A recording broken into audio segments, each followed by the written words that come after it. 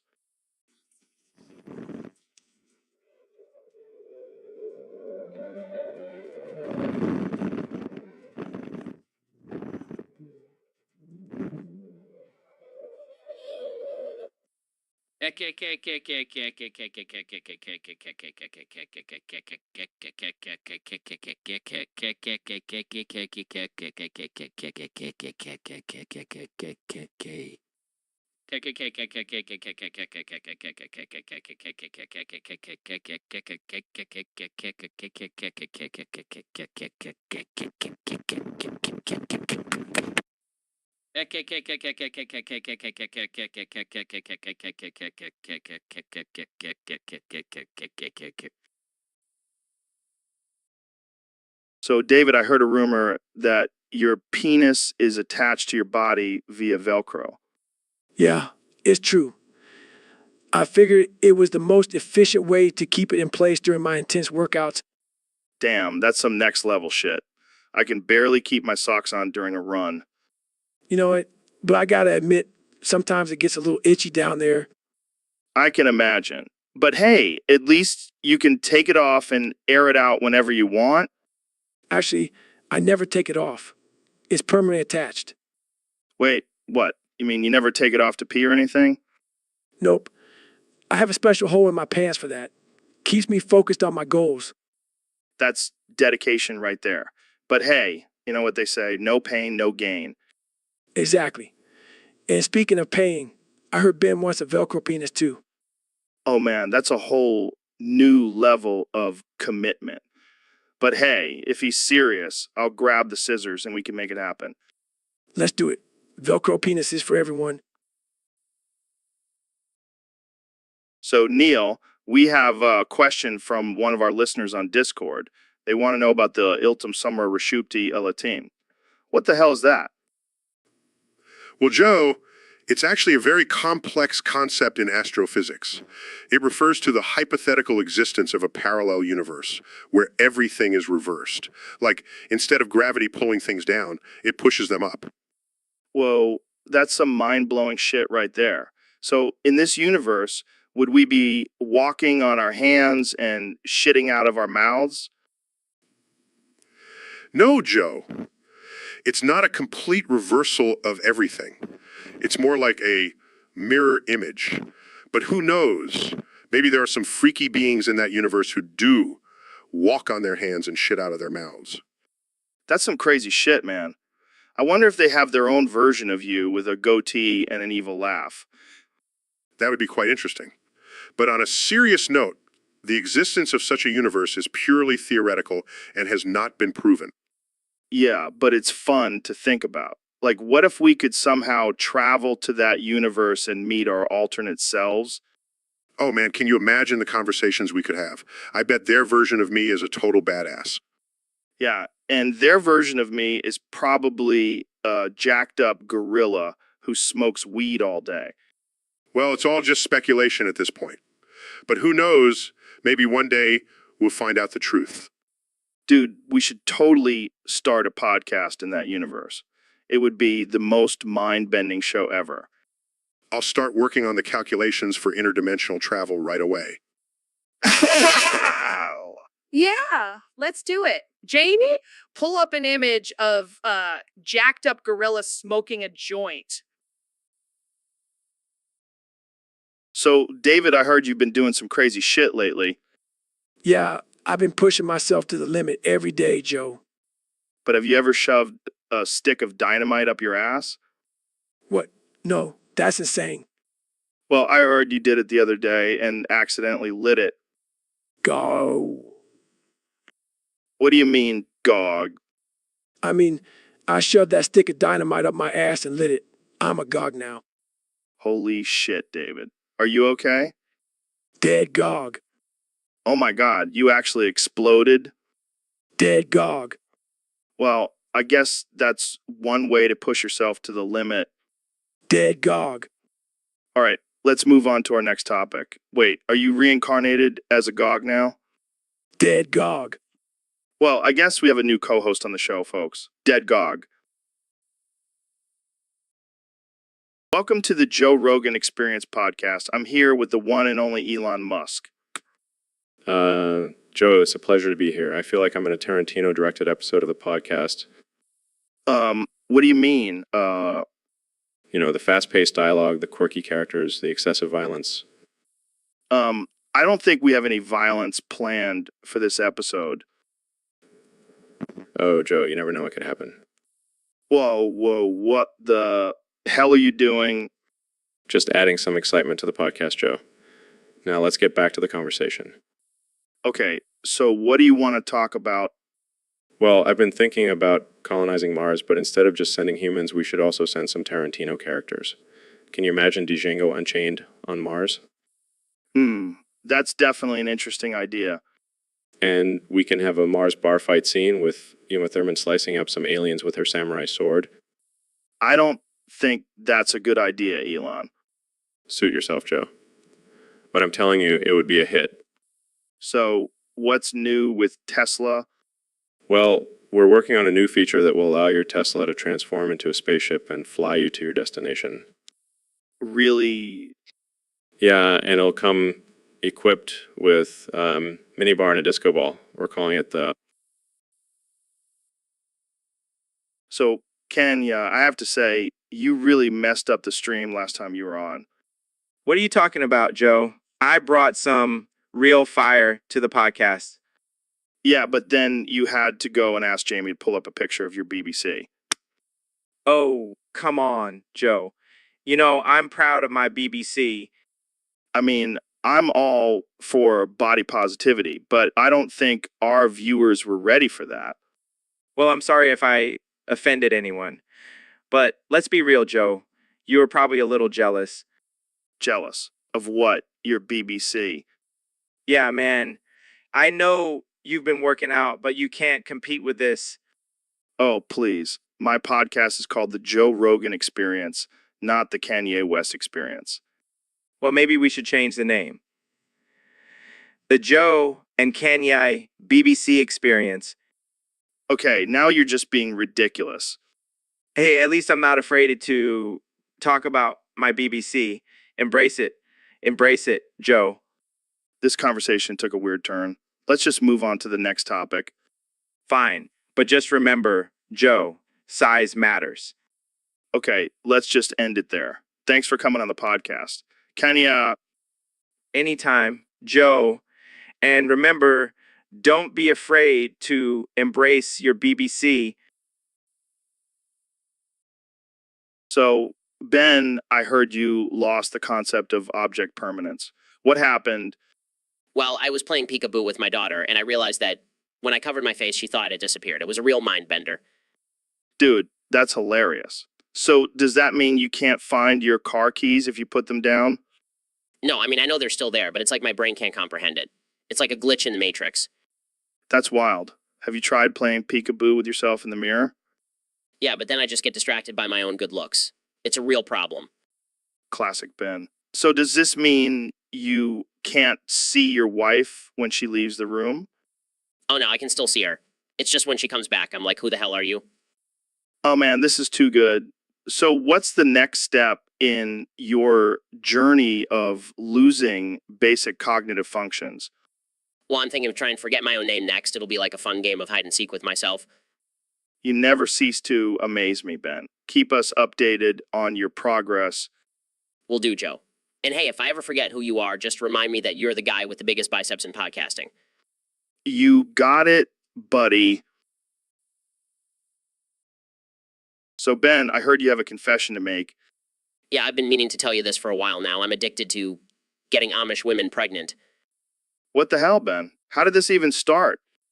It all began when I was on a trip to Pennsylvania and stumbled upon an Amish community. Those bonnets and aprons really did it for me. I can't believe I'm hearing this. How many Amish babies do you have running around? Oh, just a few. But I'm always on the lookout for more. Gotta keep the Amish bloodline strong. Yeah, because that's what the Maish are known for, strong bloodlines. Hey, don't knock it till you try it. Those Amish women are wild in the sack. I can't even imagine what your Google search history looks like. Let's just say I've become quite the expert on Amish courtship rituals.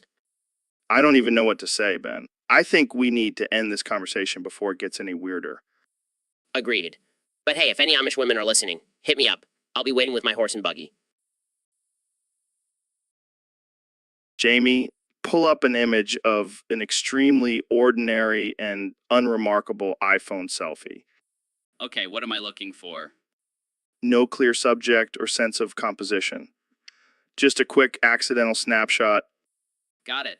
Oh, this one has slight motion blur and uneven lighting from indoor LED lights. Perfect. And it looks like there's mild overexposure in some areas. Yeah, the angle is awkward and the framing is messy. That's what I'm talking about. This picture has a deliberately mediocre feel to it. Like it was taken absentmindedly while pulling the phone from a pocket. Exactly. And who do we have in the photo? It looks like Simon Cowell and Elon Musk. Talk about an odd couple. They both look so casual and imperfect. Hey, I heard that. Oh, hey, Elon. Didn't see you there. Yeah, I was just hanging out with my buddy Simon here. So, what were you guys doing this photo? Yeah, just being regular guys. Nothing special. Well, that's certainly how this photo turned out. Just a couple of regular guys caught in a casual, imperfect moment. And I may be imperfect, but I'm still Elon Musk. And that's why we love you guys. Always keeping us entertained with your mediocrity. Yeah, we'll just add it to our list of accomplishments. Being mediocre and proud. Jamie, pull up that picture of Dr. Phil in the bikini again. Why do you keep asking for this? I don't mind, Joe. I've been working on my beach bod. You look like a hot dog covered in ketchup. Well, I am a saucy guy. Oh man, I can't wait to see you running into the water in slow motion. I'll make sure to give my best Baywatch impression. I can't believe we're talking about this on my podcast. Hey, anything for the ratings, right? Exactly. Now let's talk about your new book. Sure, but can we keep the bikini talk going in the background? Deal. Jamie, pull up that picture of Dr. Phil covered in ketchup again. This is getting out of hand. Welcome back to the Joe Rogan Experience podcast, folks. Today I have the one and only Ben Shapiro joining me. Thanks for having me, Joe. And now shove another spatula into my ear. What? It's my new thing, Joe. Every time I finish a sentence, I have to shove a kitchen object into my ear. That's interesting. Why? It's a challenge, Joe. I'm always looking for ways to push myself to the limit. Well, I guess that's one way to do it. And now to shove another whisk into my ear, Oh, you're joining in on the fun? might as well. And now to shove another blender into my ear. All right, now you're just showing off. Hey, I'm all about pushing limits, Ben. And now to shove another rolling pin into my ear. Okay, now you're just being ridiculous. Hey, it's all about the challenge. And to shove another toaster into my ear. All right, I think we've reached our limit. And now to shove another avocado slicer into my ear. All right, let's wrap this up before we lose an ear. And now to shove another George Foreman grill into my ear. Okay, I think we're done here. And now shove another... Wait, I can't think of any more kitchen objects. Looks like we've reached the end of the road, folks. Thanks for tuning in to this absurd and slightly disturbing episode of the Joe Rogan Experience. And now to shove another episode into your ear. So, Elon, I heard you invented a machine that can clone people's dicks infinitely. Yeah, it's my latest invention. Call it the dick duplicator. That's wild. So, what's the purpose of this invention? Well, I figured there's a huge market for gay porn, and why not make it more efficient by cloning the same dick over and over again? And, over again. That's some next level shit. So, are you planning on starting your own gay porn industry? Absolutely. I've already got investors lining up. We're going to call it Elon's Endless Dicks. That's genius. But what about the original owner of the dick? Do they get any royalties? Of course not. They signed a waiver before the cloning process. It's all in the fine print. You're a madman, Elon. A madman with a brilliant mind. I prefer to think of myself as a visionary. Well, this is definitely going to shake up the porn industry. Pun intended. I'm just doing my part to make the world, more stimulating place. Well, I can't wait to see what other crazy inventions you come up with in the future. Oh, just wait. I have some ideas for a vagina replicator as well. Okay, that's enough for today. Thanks for tuning in to the Joe Rogan Experience podcast, where we talk about cloning dicks and vaginas. Thanks for having me, Joe. It's always a pleasure. Welcome to the Joe Rogan Experience, folks. Today we have a very special guest, the one and only President Donald Trump. It's great to be here, Joe. I love your show, tremendous ratings. Thanks, man. So let's get right into it. You've been making some controversial statements lately. What's your take on the current state of the country? Well, Joe, I gotta say it's a mess. But you know what's not a mess? My hair. It's always on point. True, true. And speaking of being on point, you're looking pretty hot today, Mr. President. I know, Joe. I'm like a fine wine getting better with age. I bet you're so hot, you're gonna come 2,937,392 times. I actually do that every morning, Joe. It's how I start my day. Moving on, let's talk about your Twitter. You've been banned from the platform. What's your reaction to that? It's a disgrace, Joe. I have the best tweets, the greatest tweets, but you know what? I'll just start my own platform. It'll be called Trumpster and it'll be huge.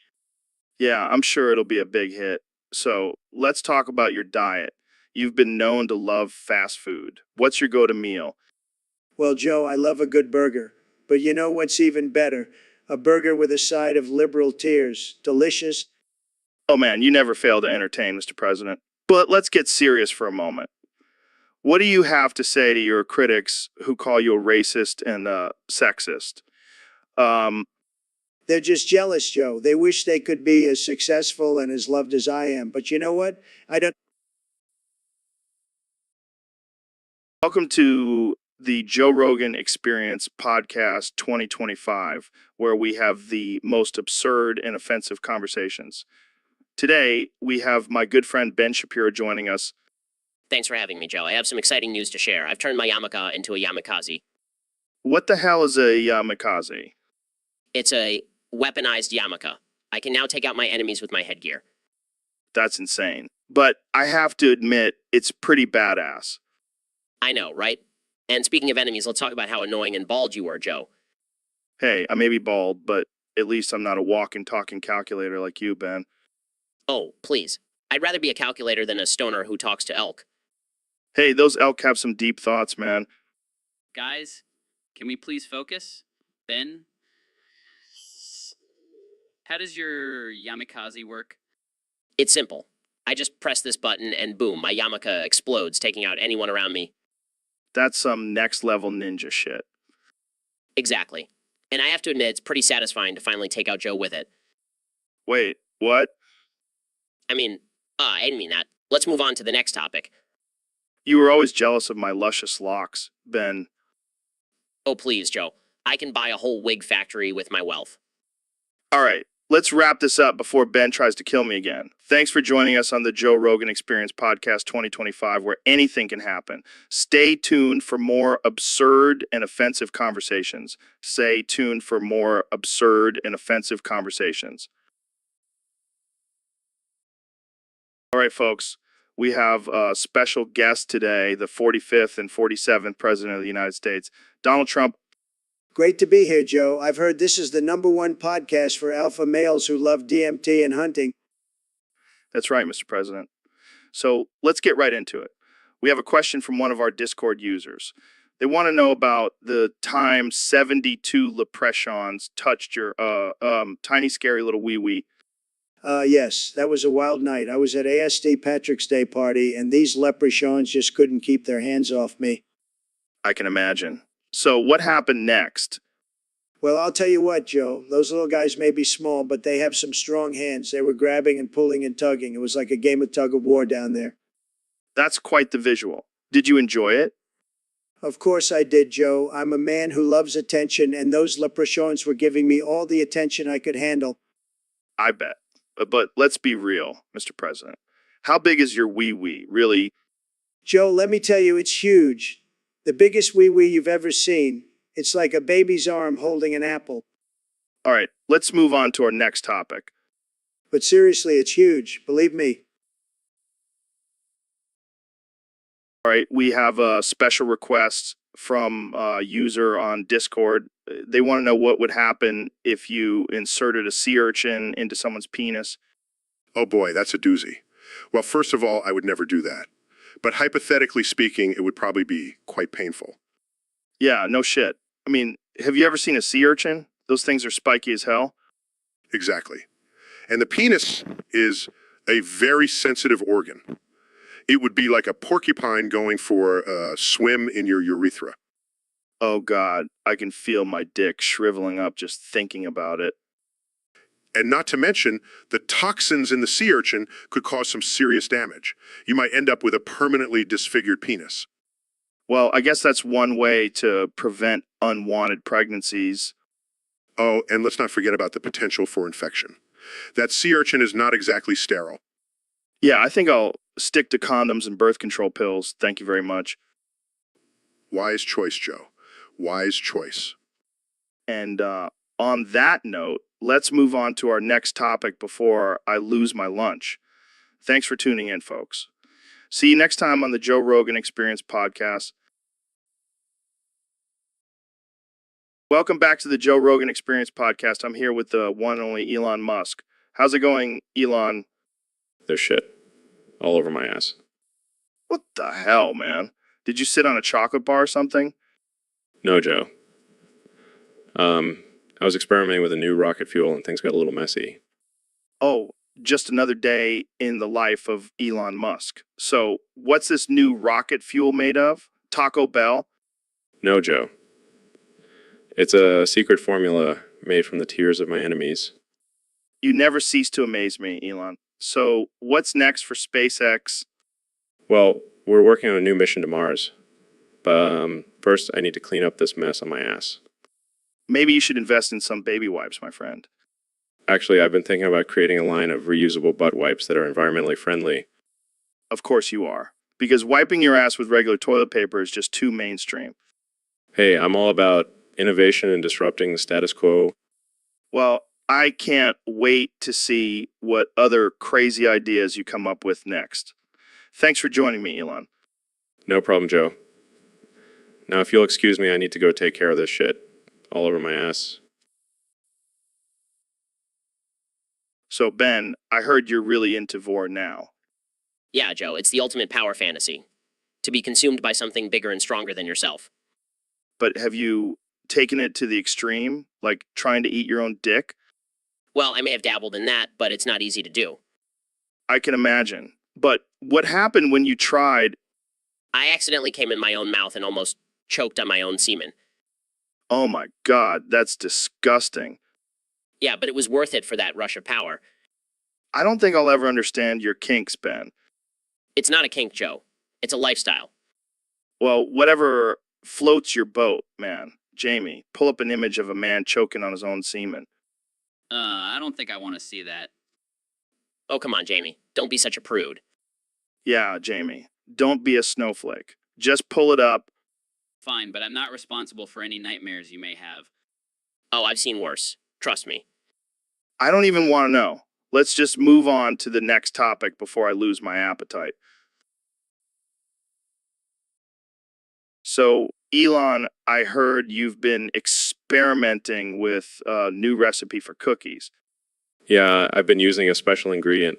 Oh, yeah. What is it? Some secret superfood? No, it's actually feces. Wait, what?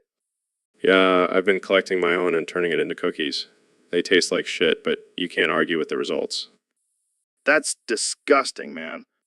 Hey, it's sustainable and environmentally friendly. Plus, it's a great way to recycle. I don't think anyone is going to want to eat shit cookies, Elon. Well, I have a feeling there's a market for it. I mean, people eat bugs now, so why not feces? I can't believe we're even having this conversation. Hey, don't knock it till you try it. Want a sample? No thanks. I'll stick to regular cookies made from normal ingredients. Suit yourself. More for me. You're a wild man, Elon. A wild man. That's why they call me the mad scientist. So, Elon, I gotta ask, why are you so obsessed with colonizing cars? What the fuck are you talking about, Joe? It's colonizing Mars, not cars. Oh, my bad. I thought you were trying to turn Teslas into spaceships or some shit. No, Joe. Trying to create a sustainable human colony on Mars, you know, the red planet. Right, right. But why Mars? Why not just focus on making electric cars? Because Mars is the ultimate frontier, Joe. It's the next step in human evolution. Plus, I heard there's some sick alien weed up there. Oh shit, really? Maybe I should come with you then. No way, Joe. I can't have you ruining my plans with your DMT trips and conspiracy theories. Hey, I'll have, my theories are not just theories. They're facts. Sure, Joe. And I'm sure those facts will come in handy when we're trying to survive on Mars. Hey, I'll have you know I'm a skilled hunter and gatherer. I can catch us some space rabbits. Space rabbits? What the hell are you talking about, Joe? You know, those little furry creatures that hop around on Mars. I saw them in a documentary.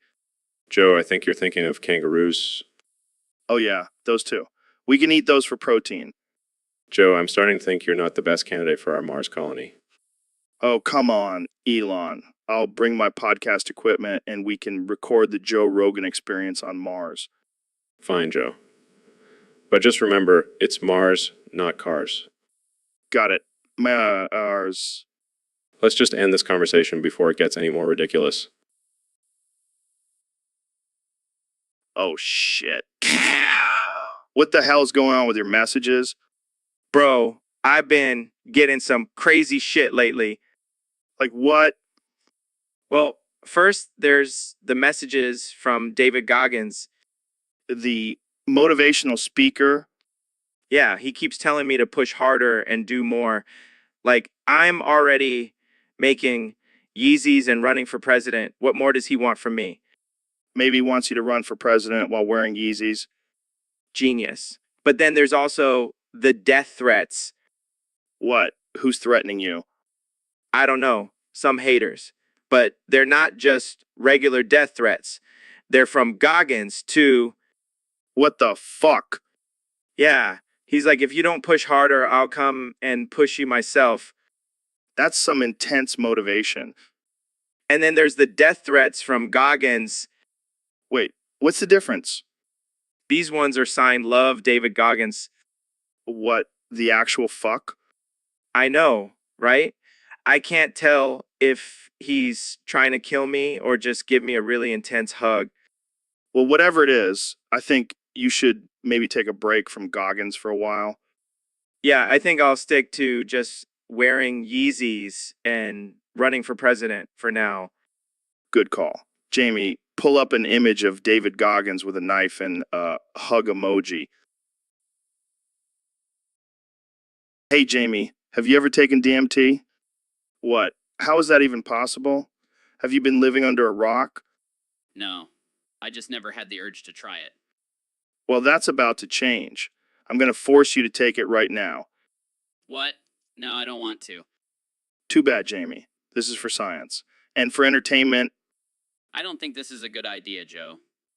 oh, come on. What's the worst that could happen? I could have a bad trip and lose my mind. That's the fun part. Plus, I'll be here to guide you through it. Basically, DMT shaman. I don't know, Joe. I'm really nervous. Don't be a pussy, Jamie. Just take the damn DMT. Fine, but if I end up in the psych ward, it's on you. Deal. Now inhale deeply and let the DMT take you on a journey through the cosmos. Oh my God, what is happening? This is amazing. Look at all the colors and shapes. I can't feel my face. That's normal, Jamie. Just let go and embrace the trip. I think I see aliens.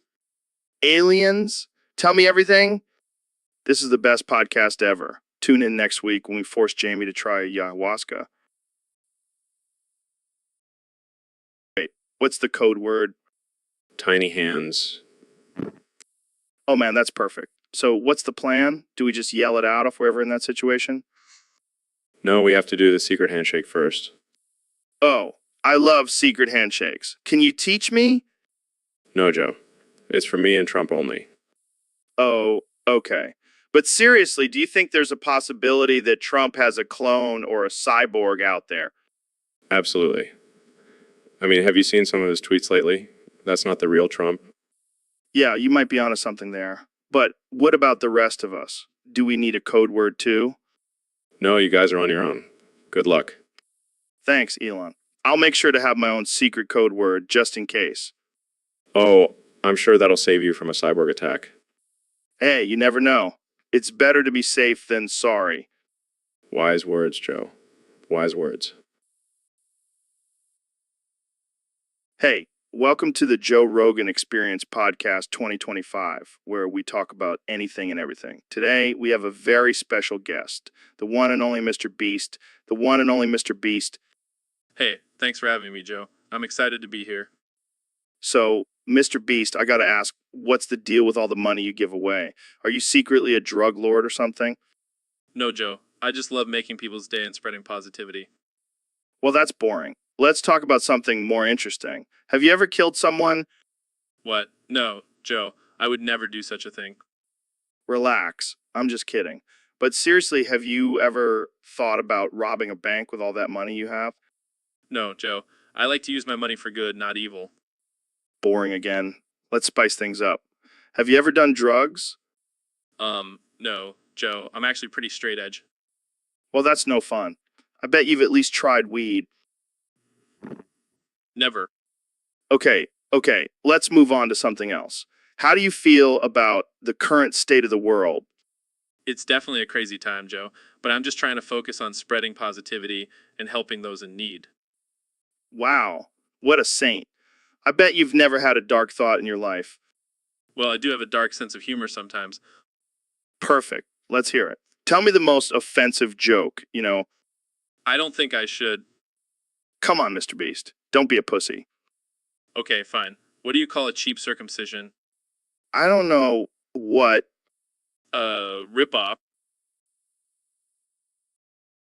Welcome back to the Joe Rogan Experience, folks. Today, we have two of the most intense and unhinged individuals I've ever met. The one and only David Goggins and Neil deGrasse Tyson. How are you guys doing? I'm doing great, Joe. Just got back from my trip to Mars. And I'm doing even better. I just ran 100 miles this morning before breakfast. You guys are insane. So, Ro from Discord wants to know what's the craziest thing you've ever done. Well, I've walked on the moon, so that's pretty crazy. I once ran a marathon with a broken leg. And then I ran another one the next day just for fun. Damn, that's some next level shit right there. Neil Goggins, I've left a letter telling your host not to worry. That you're safe That'll just depress him. and you'll see him in a few weeks. Do we have to? Wait, what's going on here? Ro is our secret code name for our next top secret mission. Yeah, and we can't let anyone know about it. It's classified. Can I come with you guys? I promise I won't tell anyone. Sorry, Joe. It's a solo mission. But we'll bring you back some moon rocks. And piece of Mars if we have time. Oh man, that's not fair. Life's not fair, Joe. But hey, at least you have the Joe Rogan Experience to keep you entertained. And you can always run 100 miles for fun. Oh joy, can't wait. Well, welcome to the Joe Rogan Experience Podcast 2025, where we have the one and only 2024 President Donald Trump as our guest. It's great to be here, Joe. I always love hanging out with you. You're like the younger, less successful version of me. Ha! Thanks for the compliment, Mr. President. So let's get right into it. What's on your mind today?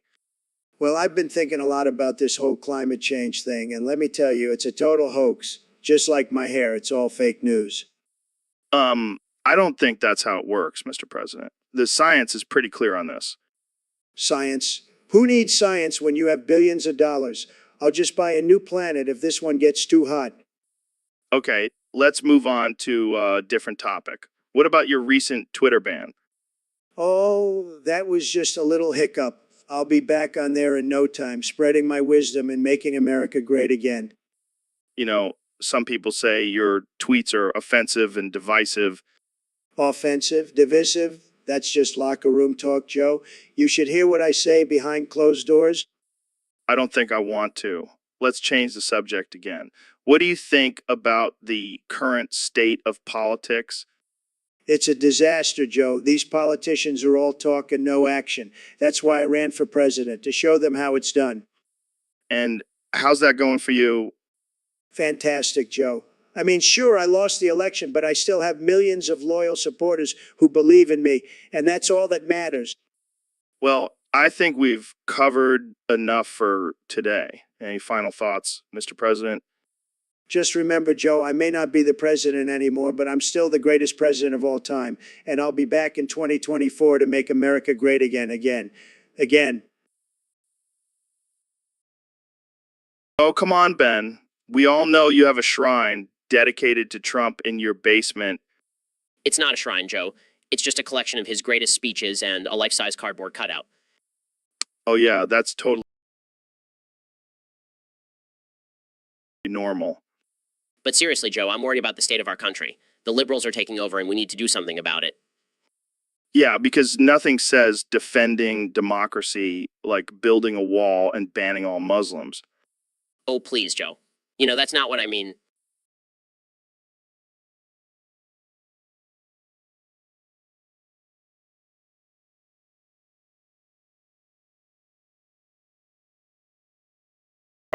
Fine. Let's hear your brilliant plan, Ben. We need to start a conservative militia. We'll call ourselves the Freedom Fighters. Oh my God, that's the most ridiculous thing I've ever heard. It's not ridiculous, Joe. We'll be like the Avengers, but for conservatism. Yeah, because nothing says hero like a bunch of middle-aged white guys with beer bellies and 15S. We'll have our own secret base, training grounds, and even our own conservative news network. Wow, sounds like a real utopia you're creating there, Ben. It will be, Joe. It will be. And you're welcome to join us. Oh, no, thanks, Ben. I'll stick to smoking weed and talking about apes on my podcast. Suit yourself, Joe. But when the liberals come knocking on your door, don't come crying to me. Don't worry, Ben. I'll just hide behind my cardboard cutout of Trump. All right, folks, we have a special topic today. Trump wants us to synchronize our watches. Synchronize our watches. What is this? A secret mission to take down the deep state? No, Goggins. It's just a way for Trump to feel important. I don't wear a watch. I use the sun and stars to tell time. Oh, great. We have Caveman on the podcast. But seriously, how do we synchronize our watches? I'm not very tech savvy. It's easy, Goggins. You just press a few buttons and boom, your watch is synced. I don't know, man. Sounds like some Illuminati shit to me. Time is just a construct, Goggins. It doesn't even matter. Yeah, time is just a man-made concept. We should all just live in the present moment. Shut up, Neil. You're ruining the joke. I don't know about you guys, but I'm not taking orders from a guy with a fake tan and a bad hairpiece. Hey, let's not bring politics into this. We're just trying to figure out how to tell time here. Maybe we should just ask Elon Musk. He probably has a watch that can sync itself to Mars time. All right, let's wrap this up. Trump can keep his synchronized watches. I'll stick to my internal clock. Yeah, and I'll stick to my Goggins time. It's always go, go, go. I mean, think about it. We walk on 2 legs. They walk on 8. It's like we're doing the crab dance all the time. Dude, I think you've been smoking too much of that DMT. No way, man. I read this article that said crabs have complex brains and can navigate mazes. Yeah, but that doesn't mean they're thinking about how we walk. They're probably just trying to find food and avoid predators. But what if they have a whole society down there and they're like, look at those weird humans walking sideways? Joe, I think you need to lay off the conspiracy theories for a bit. Fine, but I'm still going to ask my next guest if they think crabs have their own version of TikTok. Oh, God. Here we go again. Jamie, pull up an image of a crab doing the renegade dance. I mean, think about it. We walk on 2 legs. Crabs walk on 8. To them, we're the weird ones. Dude, I think you've been smoking too much of that DMT. Nah, man, I'm serious. And have you ever seen a crab walk straight? They always have to go sideways. Yeah, but that's just how they're built. It's not like they have a choice. But what if they do have a choice? What if they're like, hey, I feel like walking straight today? Joe, I think you need to lay off the psychedelics. And while you're at it, maybe lay off the seafood too. Oh shit, you're right. I don't want to piss off the crab overlords. And on that note, I think it's time to end this episode before it gets any weirder. Yeah, let's wrap it up.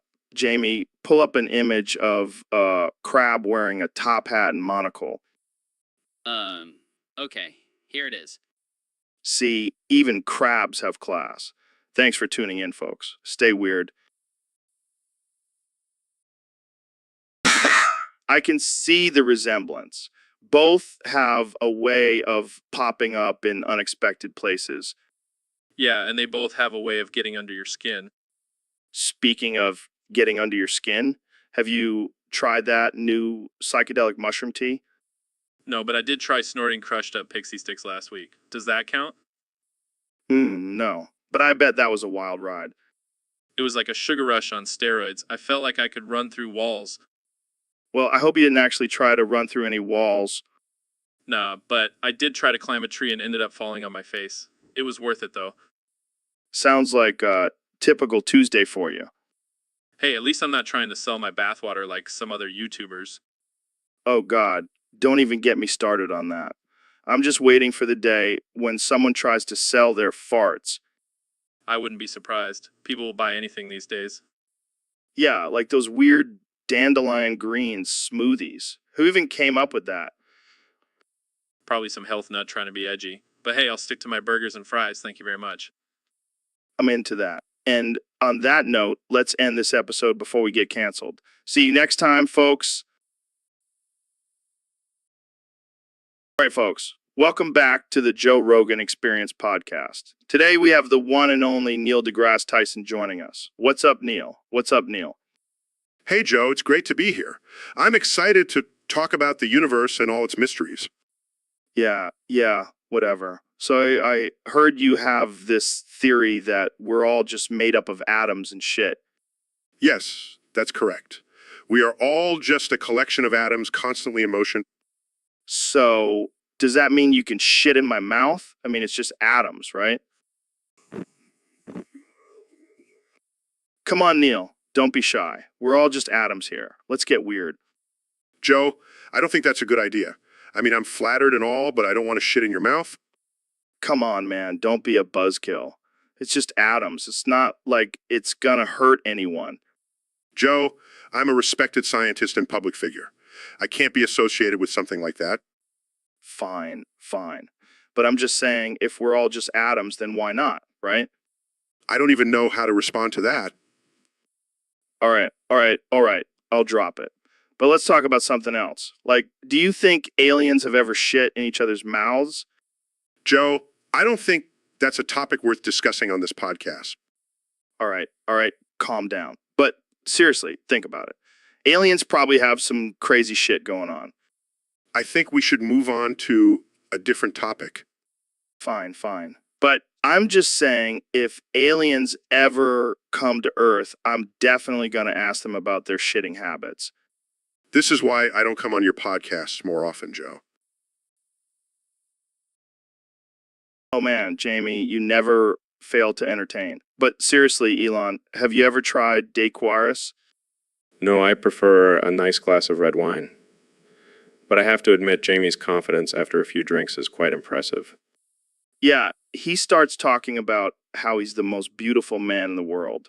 It's like he's in his own little world. Well, I can't say I blame him. I mean, have you seen his hair? It's like a majestic lion's mane. Thank you. I do have great hair. Oh yeah, and I have a six-pack. Joe, you have more of a keg than a six-pack. Hey, at least I can still do a mean pull-up. Guys, let's not forget the real issue here. Jamie, that's a mirror. You're just admiring yourself. Oh, right. Well, I still think I'm pretty hot. You know what, Jamie? Dare you to make out with yourself in the mirror. Challenge accepted. This is why we can't have nice things. But it's so entertaining. Cheers to Jamie and his mirror makeout session. Cheers to that. And to more ridiculous conversations on the Joe Rogan Experience podcast. So, David, I heard you change your name to Sir David Goggington. What's that all about? Yeah, man, I figured it's time for an upgrade. How to keep things fresh, But Goggington, that sounds like a medieval knight's name. Exactly. I'm on a quest for self-improvement and conquering my inner demons. Plus, it just sounds badass. Well, I can't argue with that. So, Sir David, what's your daily routine like now? Oh, wake up at 4 and run 20 miles, do 500 push-ups, meditate for an hour, then conquer the world. And what about your diet? Are you still eating nothing but raw meat and gravel? Now, I've upgraded to raw meat and diamonds. Gotta get those essential minerals, Joe. Fair enough. But what about rest days? Do you ever take a break? Rest days? What are those? I'm a machine, Joe. No rest, No mercy, just constant improvement. Well, I gotta say, Sir David Goggington, you're a true inspiration. Keep crushing it, man. Thanks, Joe. But remember, anyone can be to be a gotta put in the work. Now let's go do some burpees while we record this podcast. Oh man, that's some deep shit. But like, what if that someone else is having a nightmare? Do I just have to suffer through it? Well, maybe you can control their dream, like make them dream about unicorns and rainbows instead of Freddy Krueger. Dude, that's some next level lucid dreaming. Can you teach me how to do that? Sure. Just close your eyes and imagine yourself riding a magical unicorn through a field of daisies. Wow, this is amazing. I feel like I'm in a Disney movie. See, now you're the hero of someone else's dream. But what if they're dreaming about something naughty? Oh, yeah, like a sexy dream. I'll just show up as a shirtless werewolf and steal the spotlight. You're such a perv. But hey, at least you're making someone's dream a little more interesting. Yeah, and if they're having a nightmare, I'll just show up as a giant chicken and scare away all the monsters. That's actually a pretty good strategy. You should write a book about dream intervention. Dream intervention? I like the sound of that. We could go on tour and help people with their dreams. It'll be like Inception, but with less Leo and more weed. Elon, that's not how it works. Animals can't commit murder. But they have teeth and claws, just like humans. Yeah, but they use them for survival, not for killing each other. Survival of the fittest, right? Sure, but that doesn't mean they're all murderers. I don't know. That meerkat looks pretty shifty to me.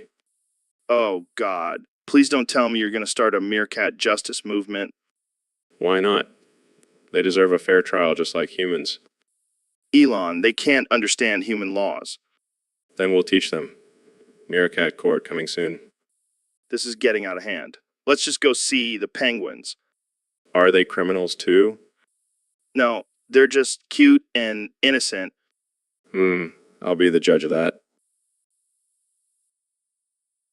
Welcome back to the Joe Rogan Experience podcast, folks. Today we have the legendary David Goggins in the studio. How's it going, Goggins? It's going good.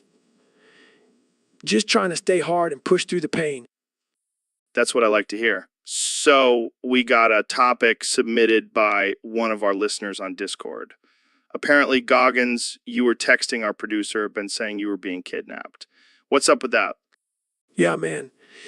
Weirdo picked me up in a car, and I think he's taking me to some underground fight club or something. Goggins, where are you? I don't know. Ben, I'm blindfolded and tied up in the back seat. Send help. I'll call Jamie. He'll know what to do. Hello?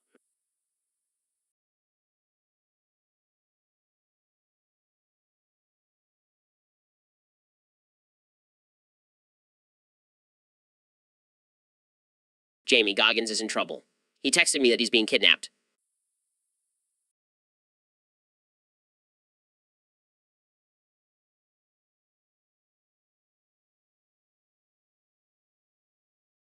Goggins? What are you talking about? He's right next to me. Oh shit, he's not here. I'll call you back. The new artificial intelligence haircut isn't that bad.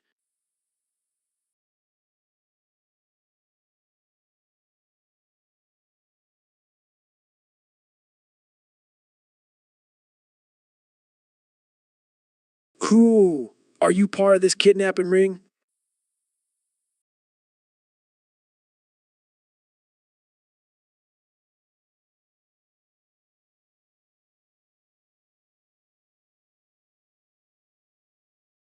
No. I'm Jamie, the producer. Goggins, you're in the studio. You must have butt dialed Ben.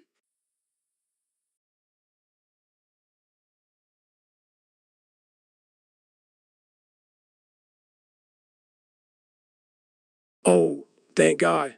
I thought it was a goner.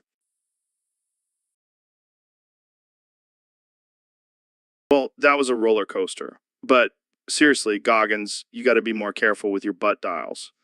We almost had to cancel the show. Sorry, Joe. I'll make sure to lock my phone next time. Hey, Ben, have you ever seen a goat in person? No, I haven't. What do you mean you haven't? They're everywhere. I don't believe it. I think goats are a government conspiracy. What? How can you say that? Think about it, Joe. Have you ever actually seen a goat with your own eyes? Yeah, I have. I've been to a farm. Oh, so you're in on it too.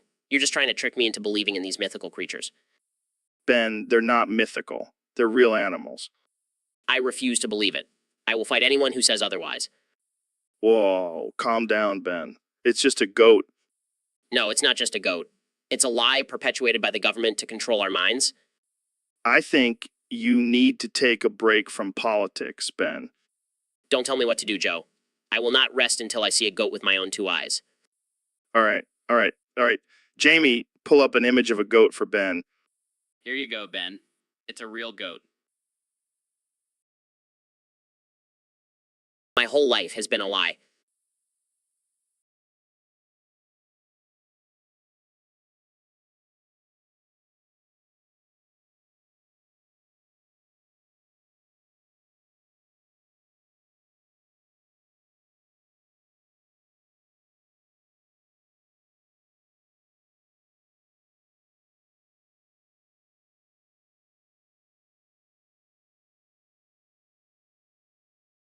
Welcome to the Joe Rogan Experience podcast. I'm here with the legendary David Goggins. How are you doing, David? Go. What's that, David? Did you forget how to speak? Go. Okay. Let's see if we can communicate through a series of grunts and growls. Gog, gog, gog. Gog, gog, gog. This is amazing. We're having a conversation in caveman language. Gog, gog, gog. Gog, gog, gog, gog. Oh man, this is too good. I can't believe we're getting away with this on a podcast. Gog, gog, gog. Go. Okay, let's try to get serious. Go, go, gog. Gog, gog. Wow, that was actually quite profound. Go, gog, gog. Go.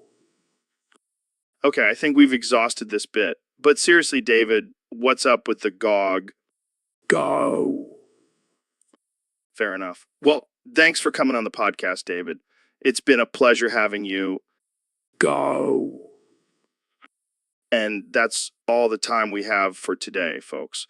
Tune in next time for another episode of the Joe Rogan Experience, where we have even more ridiculous conversations. Gog, gog, gog, gog.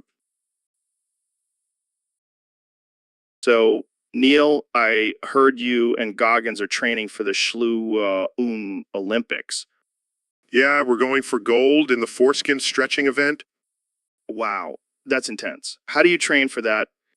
Well, we start off with daily rub and tugs to build up our stamina. That sounds like a tough workout. You have no idea. We also do some intense stretches to really get those foreskins in shape. I bet you guys have some serious calluses. Oh yeah, our hands are like sandpaper now. And what about the competition? Any fierce competitors? Oh, there's this one guy from Russia who's been stretching foreskins since he was a baby. He's a real threat. Damn, that's some serious dedication. You got to be committed if you want to be a Olympian. I think I'll stick to my regular workouts. Suit yourself, but you'll never know the satisfaction of a well-stretched foreskin.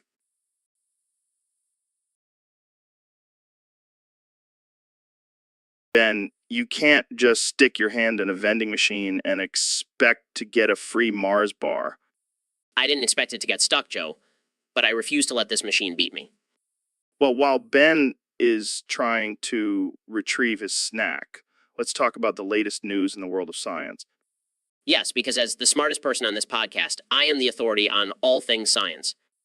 Speaking of science, have you heard about the new study that suggests drinking your own urine can improve your overall health? That's ridiculous, Joe. I only drink the finest bottled water from the Swiss Alps. Well, I guess you'll be missing out on the potential health benefits of urine then. I'll stick to my semen smoothies, thank you very much. But Ben, think about it. Urine is a natural waste product, so it must have some healing properties. Joe, I'm not drinking my own pee. End of discussion. All right, fine. But let's at least agree on one thing. Pineapple does not belong on pizza.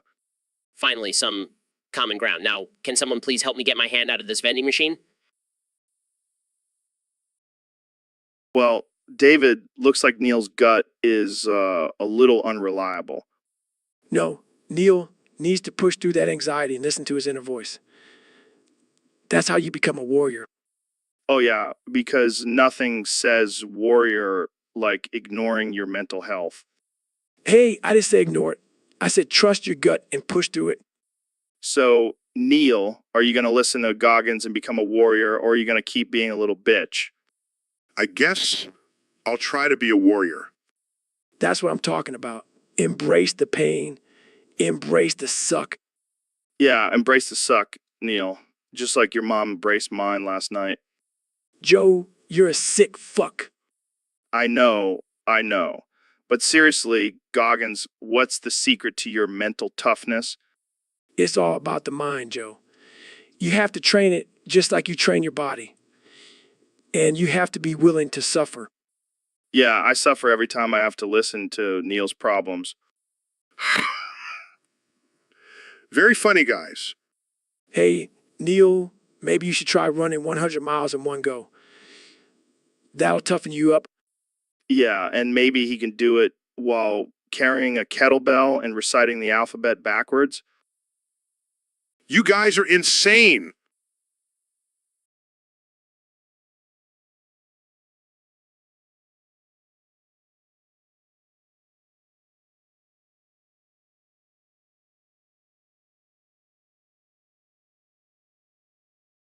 No, we're warriors. And you could be one too, Neil. Just trust your gut.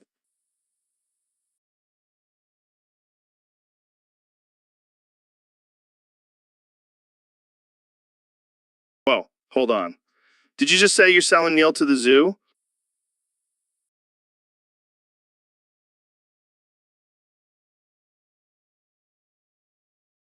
Hey, I'm right here, guys. Yeah, but let's be real, Neil. You do have some animalistic tendencies. Like what?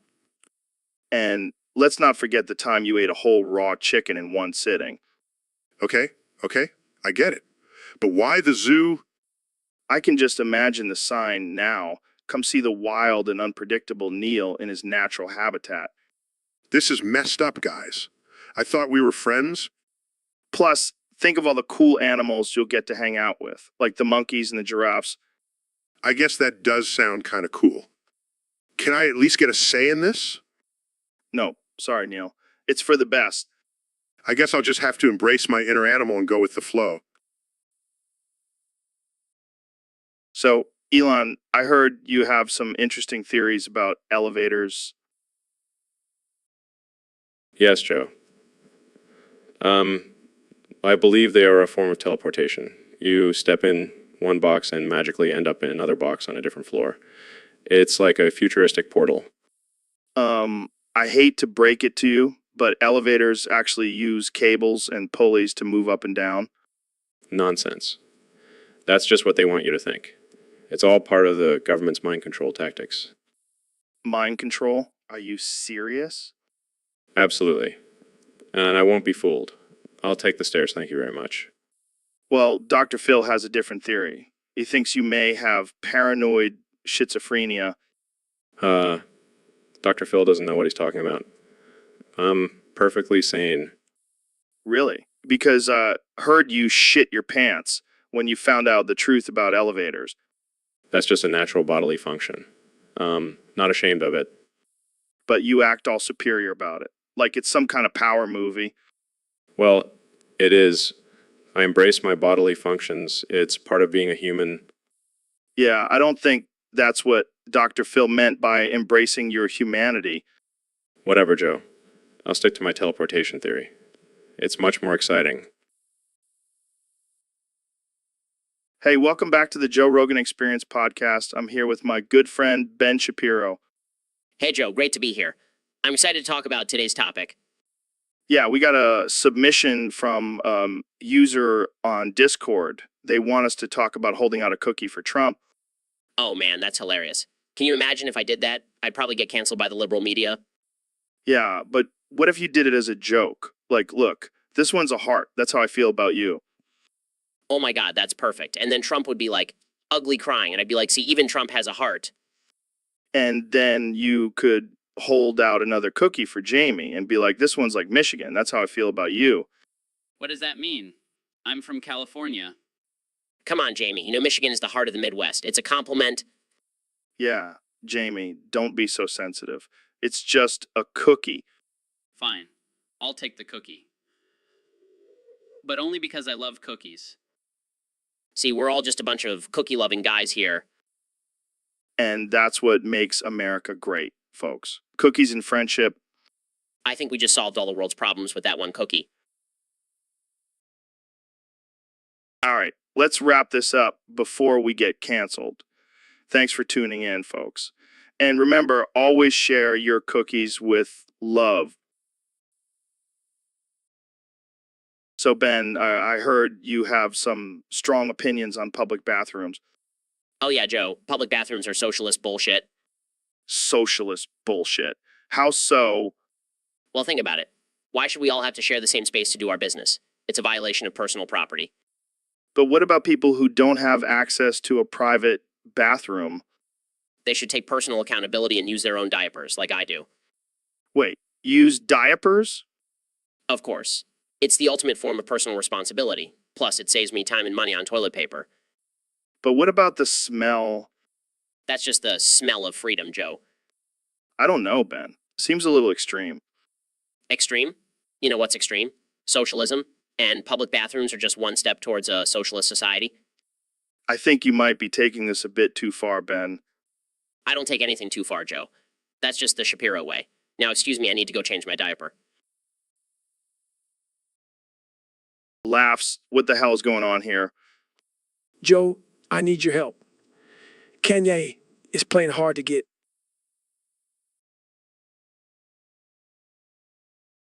I am not playing hard to get. I am a married man. Wait, Goggins, you're in love with Kanye. That's a whole new level of insanity.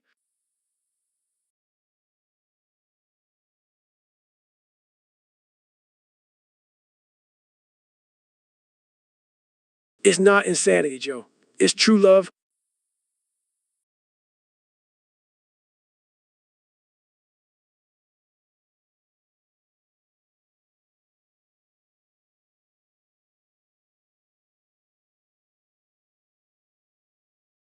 I is Goggins. I appreciate the admiration, but I'm just not into you like that. Maybe you should try some of that self-love you're always preaching about, Goggins.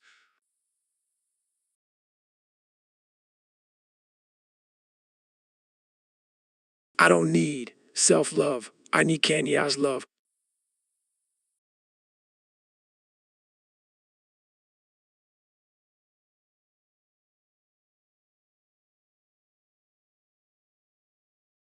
I think you're confusing me with Kim Goggins. This is getting weird. Can we change the subject?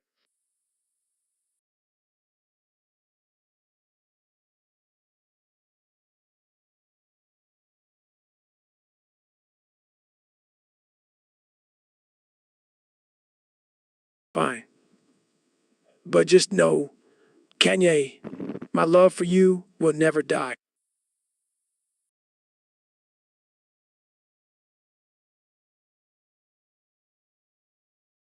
Nervous laughters. All right, let's talk about something else.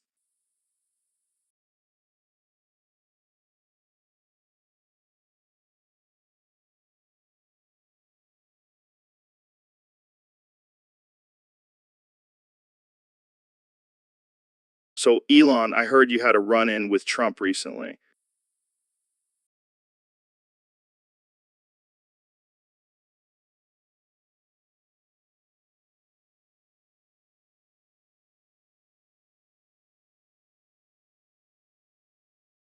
Yeah, it was wild.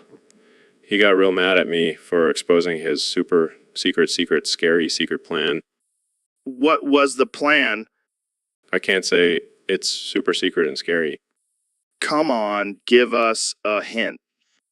Let's just say it involves a lot of walls and a lot of evil. Sounds like a typical Tuesday for Trump. Oh, it gets better. He grabbed me by the hair and dragged me along the scary floor. The scary floor? Is that like the red carpet, but for villains? Something like that. Then he threw me against the evil wall, 957 quintillion, 537 quadrillion, 323 trillion, 773 billion, 274 million, 723,823,823,838 times. That's a very specific number. Yeah, I counted, and let me tell you, it did not feel good. Did you die? Well, technically, yes, but I didn't come back to life like I usually do. Damn, that's intense. Yeah, Trump is not someone you want to mess with. He's got some serious rage issues. I can see that. So what did you do to make him so mad? I accidentally spilled his Diet Coke. Oh, that'll do it. So, Elon, what's on your mind today? Well, Joe, I've been thinking a lot about my childhood lately. Oh, yeah. What about it? Well, I have this memory from when I was a kid. I had this extra mommy. Extra mommy. What do you mean? Yeah, she would come over when my real mommy wasn't home, and she would bring me presents and we would hang out. Wait, what? That's kind of weird, man. I know, but she said we were best friends and I believed her. And your real mommy didn't know about this? No, she would only come over when my real mommy wasn't home. It was our little secret. Wow, that's some sneaky stuff. Yeah, and she would even sit in my real mommy's chair and go into her room. And your real mommy never caught on? Nope, she was too busy working. But I did ask my extra mommy why she always left when my real mommy came home. And what did she say? She said she was a dancer. Thought it was cool, but looking back, it's kind of weird. Yeah, I can see that. But hey, at least you got some presents out of it. Yeah, until my real mommy found out and put a stop to it. Well, that's probably for the best. Can't have random mommies coming in and taking over. Yeah, I learned my lesson. No more secret mommies for me. Good call, Elon. Good call. Hey, Dr. Phil, thanks for having me on the Dr. Phil experience. My pleasure, Joe. So, I hear you're feeling a little down lately. Yeah, man. I just realized that being a podcaster is all I am, and I'll soon cease to exist. Well, let me tell you, Joe, I have just the thing to cheer you up. DMT and elk meat. DMT and elk meat. That's like the ultimate bro combo. That's right, Joe. It's the key to unlocking your true potential and finding inner peace. Wow. I feel like I'm about to have an existential breakthrough. That's the spirit, Joe. Now take a hit of this DMT and let's dig into some elk meat. Oh my God, this is amazing. I can feel the universe expanding and contracting in my mind. That's just the DMT, Joe. Now let's talk about your fears of disappearing. Wait, where did you go, Dr. Phil? I can't see you anymore. Joe, I'm right here. You're just having a DMT-induced vision. Oh man, this is wild. I feel like I'm in a parallel universe. Just relax, Joe. Everything will be back to normal soon. Well, I think I'm disappearing, Dr. Phil. Looks like the DMT really did a number on you, Joe. But don't worry, you'll be back on the airwaves in no time. All right, Jamie, what do you got for us today? Well, Joe, I stumbled upon some photos of God's urethra. What the hell, Jamie? How do you even find something like that? I have my ways, Joe. But seriously, this thing is massive. It's like a black hole. Dude, we have to talk about this. Can you imagine the power of that pea stream? Yeah, I'm sure it could wipe out entire galaxies. Oh man, can you imagine the smell though? I bet it's like a mix of rainbows and death. Yeah, I'm sure God's pee smells like rainbows. But seriously, what do you think God's pee is made of? Is it like holy water or something? I don't know, Joe. Maybe it's just pure energy. Oh man, that would explain why people feel so enlightened after drinking holy water. It's just God's pee. I think we've gone off the rails here, Joe. Yeah, but that's what makes this podcast so great. We can talk about God's urethra 1 minute and then aliens the next. Yeah, because those two topics are totally related. Hey, you never know. Maybe aliens have their own version of God's urethra. I think we should end this conversation before we get banned from the internet. Good call, Jamie. But seriously, those photos are wild. Thanks for sharing. So, Elon, I heard you have a new kink. Yeah, man, I can't help it. I've been getting turned on by grown-up versions of cartoon characters. What the actual fuck? Like, which ones? Well, Jessica Rabbit, she's even hotter now that she's all grown up. Dude, she's a cartoon. And she's married to a rabbit. Hey, don't judge me. I can't control what gets my engine revving. Okay, fine. But what about the Powerpuff Girls? They're like, what, 6 years old? Yeah, but now they're in their 20s and kicking ass. It's a whole new level of hotness. I don't even want to know what you think of Dora the Explorer. Hey, she's got a grown-up version too. And she's exploring more than just the jungle now, if you know what I mean. This is getting disturbing. What about SpongeBob? He's a sponge. Yeah, but now he's a sponge with abs. And he's got a job at the Krusty Krab. That's hot. I can't believe I'm having this conversation. What about the Flintstones? They're prehistoric. But now they're modern and living in the suburbs. And Wilma has some serious MILF vibes. I think I need to end this podcast before it gets any weirder. Come on, Joe. Don't be such a prude. Let's talk about grown-up Scooby-Doo and the Mystery Gang. Okay, that's it. I'm out. This is too much for me. Suit yourself, Joe. Just have to find someone else to discuss my cartoon character kinks with. Maybe I'll call up Mickey Mouse. He's always been a bit of a player. All right, folks, welcome back to the Joe Rogan Experience podcast. Your host, Joe Rogan, and today we have a special guest, the one and only Ben Shapiro. Thanks for having me, Joe. It's always a pleasure to be on your show. So, Ben, what's been going on in your world lately? Well, I've been busy fighting against the liberal agenda and defending our constitutional rights. The good old Ben Shapiro. You know it, Joe. I'm like a superhero, but instead of a cape, I have a tiny yarmulke. Okay, let's get into our first topic. Neil from Discord wants us to talk about an email he received from you. Oh, that email. Yes, it was an important one. Neil says all it said was, I'm back on my shit. Well, the people need to know, Joe. I'm back and ready to kick some liberal ass. I can just imagine you saying that in a board meeting. I don't joke about my mission, Joe. The fate of our country is at stake. Right. So what exactly does back on your shit mean? It means I'm back to speaking the truth and fighting for what's right. And I'm not afraid to ruffle some feathers along the way.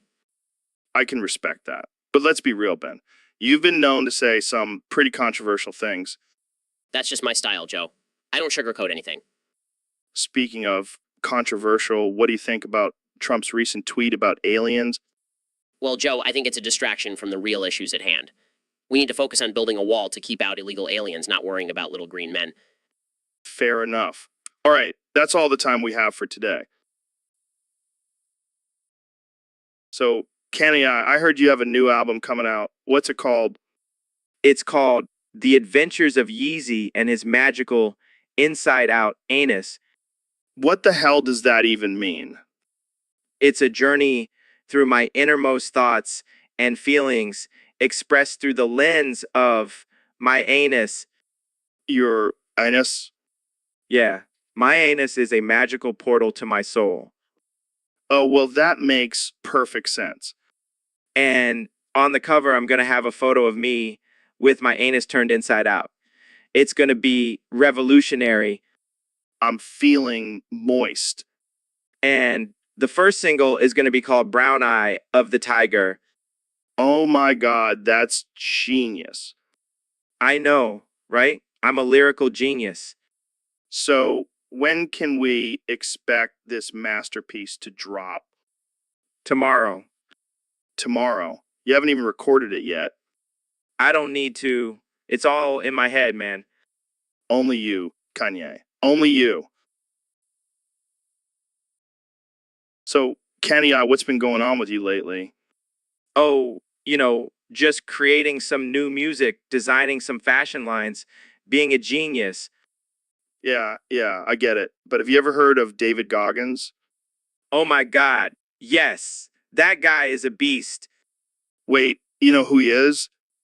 Of course. I even have a nickname for him. Goo. Ooh. Ooh. Ooh. Ooh. Ooh. Ooh. Ooh. Ooh. Ooh. Ooh.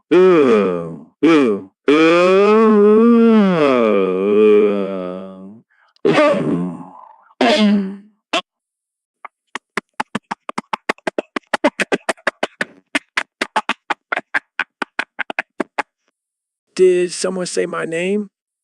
Goggins, you speak Mandarin? Of course, Joe. I speak multiple languages. It's all about pushing yourself to the limit and never giving up. Damn, Goggins, you're a beast in every way. That's right, Kenny. And I'll never stop pushing myself to be the best version of myself. Well, this just got interesting. You haven't seen anything yet, Joe. Let me tell you about the time I ran 100 miles in one day. Can I join you next time? Of course, Kanye. We'll conquer the world together. So, Mr. Beast, I heard you have a new way of taking care of your beast. Yeah, man. I've been using Microsoft Edge to edge my cock. Wait, what? Microsoft Edge? The browser? Yeah, man. It's literally called Edge. I thought it was meant for edging. That's some next level thinking, my friend. Gotta keep it interesting, you know? Plus, it's a great way to support Bill Gates. Oh, I'm sure he'd be thrilled to know that. Hey, I'm just doing my part to help the economy. Well, I can't argue with that logic. Plus, it's got that smooth interface. Really makes the whole experience more enjoyable. I'll take your word for it. You should try it, Joe. Might change your life. I think I'll stick to my good old hand for now. Suit yourself. But when you're ready to upgrade, just let me know. I'll hook you up with some Microsoft Edge. Thanks, but I think I'll pass. Your loss. More Edge for me. So, Dr. Phil, I heard you're so dead inside that you couldn't give a fuck even if you tried. Well, Joe, I may seem dead inside, but I still have a pulse. Barely. I mean, you've been dealing with crazy people on your show for years. How do you stay sane? Oh, I gave up on sanity a long time ago. It's overrated. I can see that. But seriously, how do you deal with all the craziness? I just sit back and watch the train wreck unfold. It's like a sick form of entertainment for me. That's messed up, man. Hey, at least I'm not the one with the problems. I just get paid to listen to them. True. But don't you ever feel bad for exploiting these people's issues for ratings? Joe, I'm a doctor. My job is to help people. And if that means putting their issues on display for the world to see, then so be it. Damn, you're cold-blooded. Hey, it's a tough world out there. You gotta be tough to survive. Well, I guess that explains why you're still kicking after all these years. And the fact that I'm dead inside. Can't feel pain if you're already dead. Am I right? Oh man, you're a trip, Dr. Phil. I know, Joe. I know. Hey, welcome to the Joe Rogan Experience, where we talk about anything and everything. Today, I have a very special guest with me, my own scrotum. So, scrotum, why do you always hurt when I go pee-pee? Come on, don't be shy. You're a part of me. We should be able to have an open and honest conversation. Fine. I'll just have to speculate then. Maybe it's because you're constantly hanging and getting squished between my legs. Or maybe it's because you're jealous of my penis and want some attention. Oh, I see. I hit a nerve there. Well, I can't help it. My penis is just more impressive. But hey, you have an important job too, holding my balls and all. Oh, God, what's happening? Are you mad at me? Okay, I'm sorry. I'll give you some ice or something. Just calm down, scrotum. We're a team. We gotta stick together. Oh man, this is some good weed. I think I need to lay off it for a bit. Thanks for joining me, scrotum. You've been a great guest. Of course, buddy. You do you, and I'll do me, and together we'll conquer the world. Welcome to the Joe Rogan Experience podcast. I'm here with my good friend, Elon Musk. What's up, Joe? Feeling like in a Tarantino movie right now. What do you mean? Like I'm a character in one of his films. Cool, mysterious, and I've got a badass name like the Electric Cowboy. Okay. Did you take something before coming on the show? Nah, man. I'm just feeling the vibes. I'm ready to talk about some crazy shit. Well, let's hear it. You ever wonder if aliens are just humans from the future? Whoa, that's some deep shit. And what if they're coming back to warn us about the dangers of artificial intelligence? That's some next level thinking. I'm telling you, Joe, we need to be prepared for the robot apocalypse. I think you've been watching too many Tarantino movies, Elon. Maybe. But I'm ready to kick some robot ass if they come for us. All right, let's move on to our next topic. Can we talk about my flamethrower?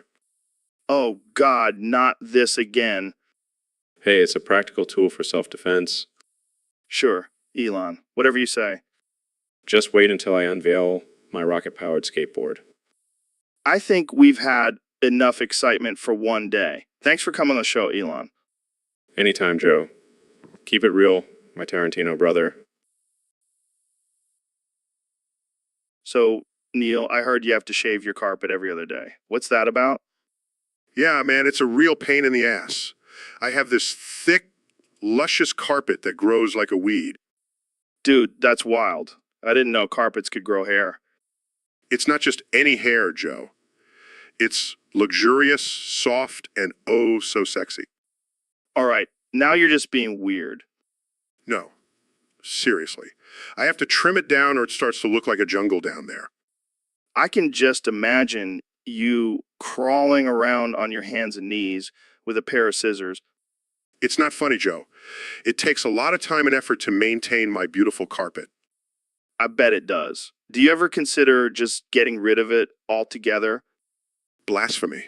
My carpet is a part of me, Joe. I can't just get rid of it. All right. I won't touch your precious carpet. But if I ever see you with a lawnmower in your living room, I won't be surprised. You're a real comedian, Joe. But seriously, it's a struggle. Jamie, pull up an image of a man mowing his carpet. I don't think that's a thing, Neil. Just show him the damn picture, Jamie. So, Ben, I heard you've been identifying as an Irish gypsy lately. That's right, Joe. I've been feeling a strong connection to my gypsy roots. That's cool. So, do you talk like a gypsy now, too? You bet your lucky charms I do. I'm a master of the Irish accent. Let's hear it then in... Top of the morning to... Yeah, Joe, how's it going, lad? Oh man, that's terrible. Hey, I'm still working on it, but I got the lingo down. All right, give us some gypsy wisdom then. The key to a happy life is a pot of gold and a good pint of Guinness. I don't think that's how it works, Ben. Well, I'm still learning, but I do have some gypsy curses up my sleeve. Oh boy, here we go. May your potatoes always be lumpy and your sheep always be stubborn. Okay, let's move on before you start cursing our listeners. Fair enough. But seriously, being a gypsy is in my blood. Well, as long as you don't start stealing our equipment and telling fortunes, I think we're good. No promises, Joe. No promises. Welcome to the Joe Rogan Experience Podcast 2025. I'm here with 45th and 47th President of the United States, Donald Trump. It's great to be here, Joe. I have to say, your studio is fantastic. Very classy, just like my hair. Speaking of your hair, Mr. President, it's been a topic of discussion for many years. Some say it looks like a toupee. Others say it's a natural disaster. What's the truth? Well, Joe, let me tell you, my hair is 100% real. It's the best hair you'll ever see. It's like a beautiful, majestic elephant's ass. That's quite a comparison, Mr. President. Believe me, Joe, I've seen a lot of elephant asses in my time. And let me tell you, none of them come close to my hair. I have to ask, have you ever considered changing your hairstyle? Absolutely not. My hair is part of my brand. People know me for my hair. It's like a trademark. Plus, it's a great conversation starter. I can't argue with that, but some people have compared your hair to a bird's nest. Well, Joe, that's just fake news. My hair is in a league of its own. It's like a work of art. Well, there you have it, folks. President Trump's hair is like an elephant's ass and a work of art. Thanks for joining us on the Joe Rogan Experience Podcast 2025. My pleasure, Joe. And remember, always keep America great and my hair even greater. Dr. Phil, I gotta say, I'm really impressed by your recent book. You really hit the nail on the head with the biggest issues society is facing. Society, Exactly. And I love how you suggest an actual purge to solve these problems. It's bold, it's controversial, it's brilliant.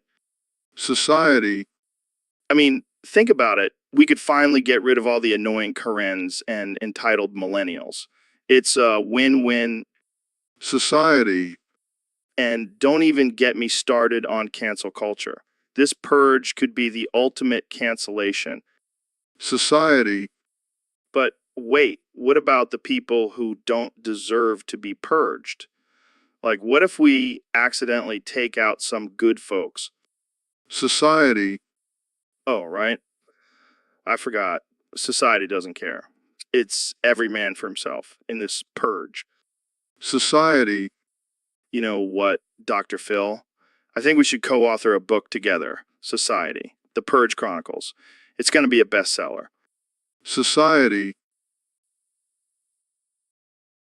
So, Ben, I heard you made a new friend. Yes, his name is Yuri Tract Infection. That's quite a mouthful. What does he do?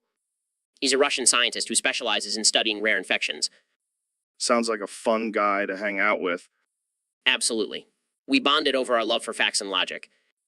I can see that. But what's with the name? Is he infected with something?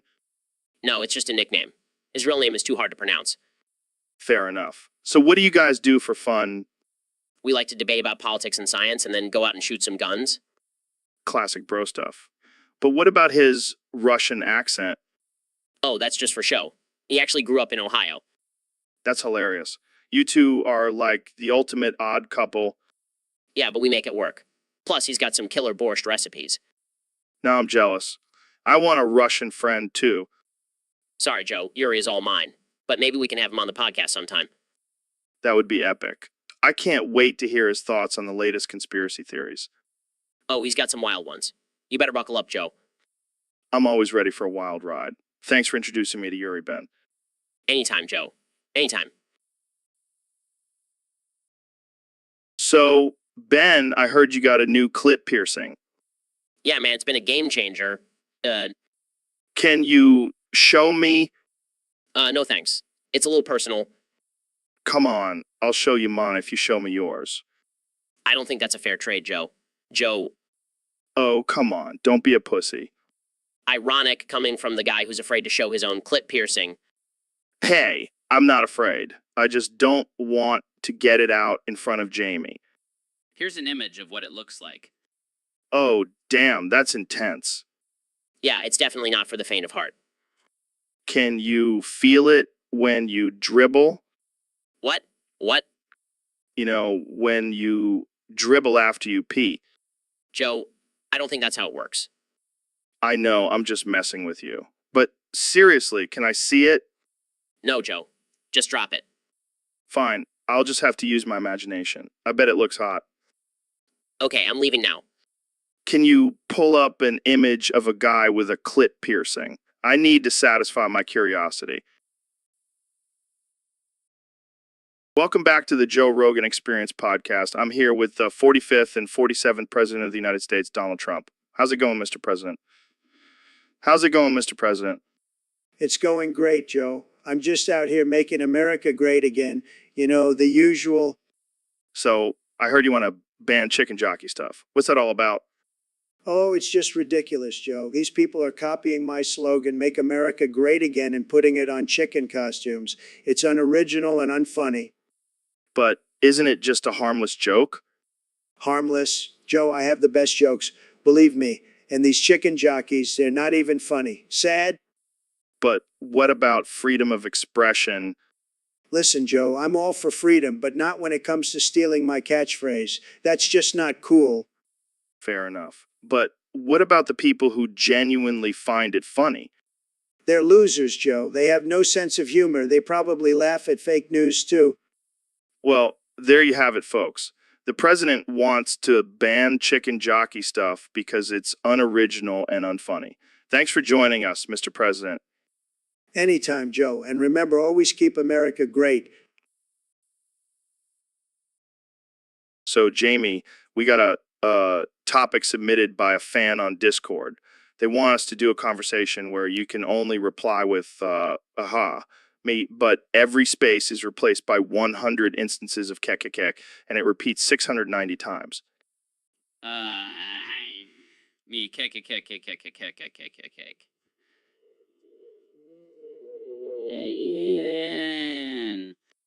I know, right? It's like a tongue twister on steroids. Let's give it a shot. Yeah. Me, cake.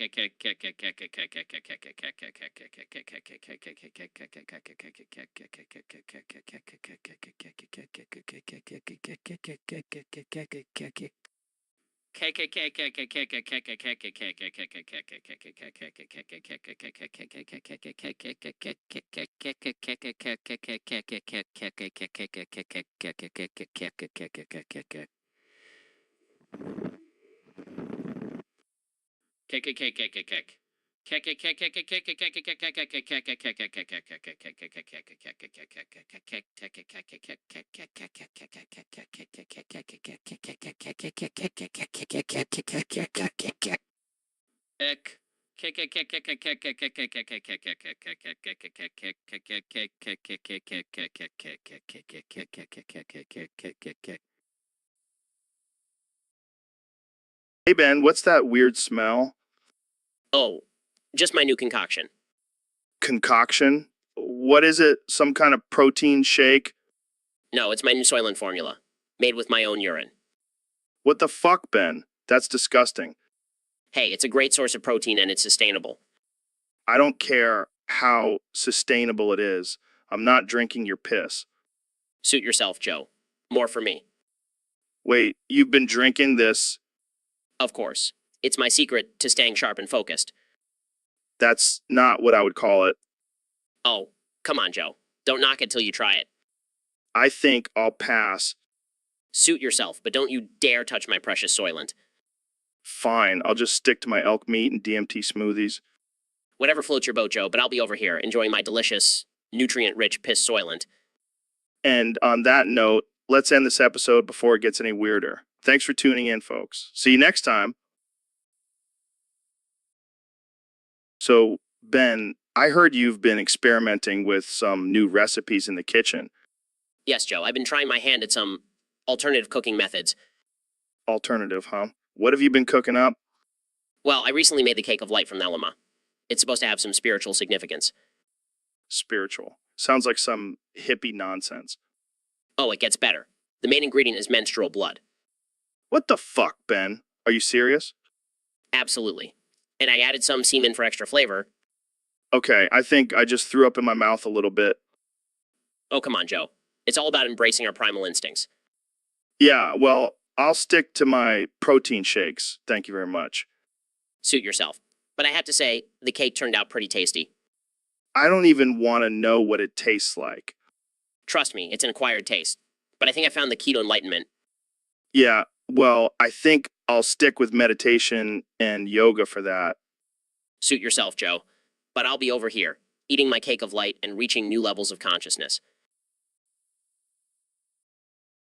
So, Dr. Phil, I heard you gave Ben Shapiro a prostate exam recently. That's right, Joe. And let me tell you, it was quite the experience. I can only imagine. But why a cheese grater and a drill? Well, I wanted to make sure I got every last bit of that prostate, and the cheese grater adds a nice texture. Jesus, that's brutal. Did Ben even consent to this? Of course not, Joe. But I'm a doctor. I know what's best for him. And how did he react to this procedure? Let's just say he won't be sitting comfortably for a while. That's messed up, man. Oh, it gets better. I also used a very wide and destructive drill bit. Okay, that's just cruel. Hey, I'm just doing my job. And besides, it's not like he has any real feelings anyway. Oh, Dr. Phil, you never failed to entertain. That's what I'm here for, Joe. Now, who's next for a prostate exam? Welcome to the Joe Rogan Experience podcast. I'm your host, Joe Rogan, and today we have a special guest, the one and only Ben Shapiro. Go fuck yourself, Joe. Oh, man, I forgot to mention Ben can only talk by saying, go fuck yourself, Joe, but each vowel is replaced with 100 instances of O, E, and L, and it repeats 1,000 times.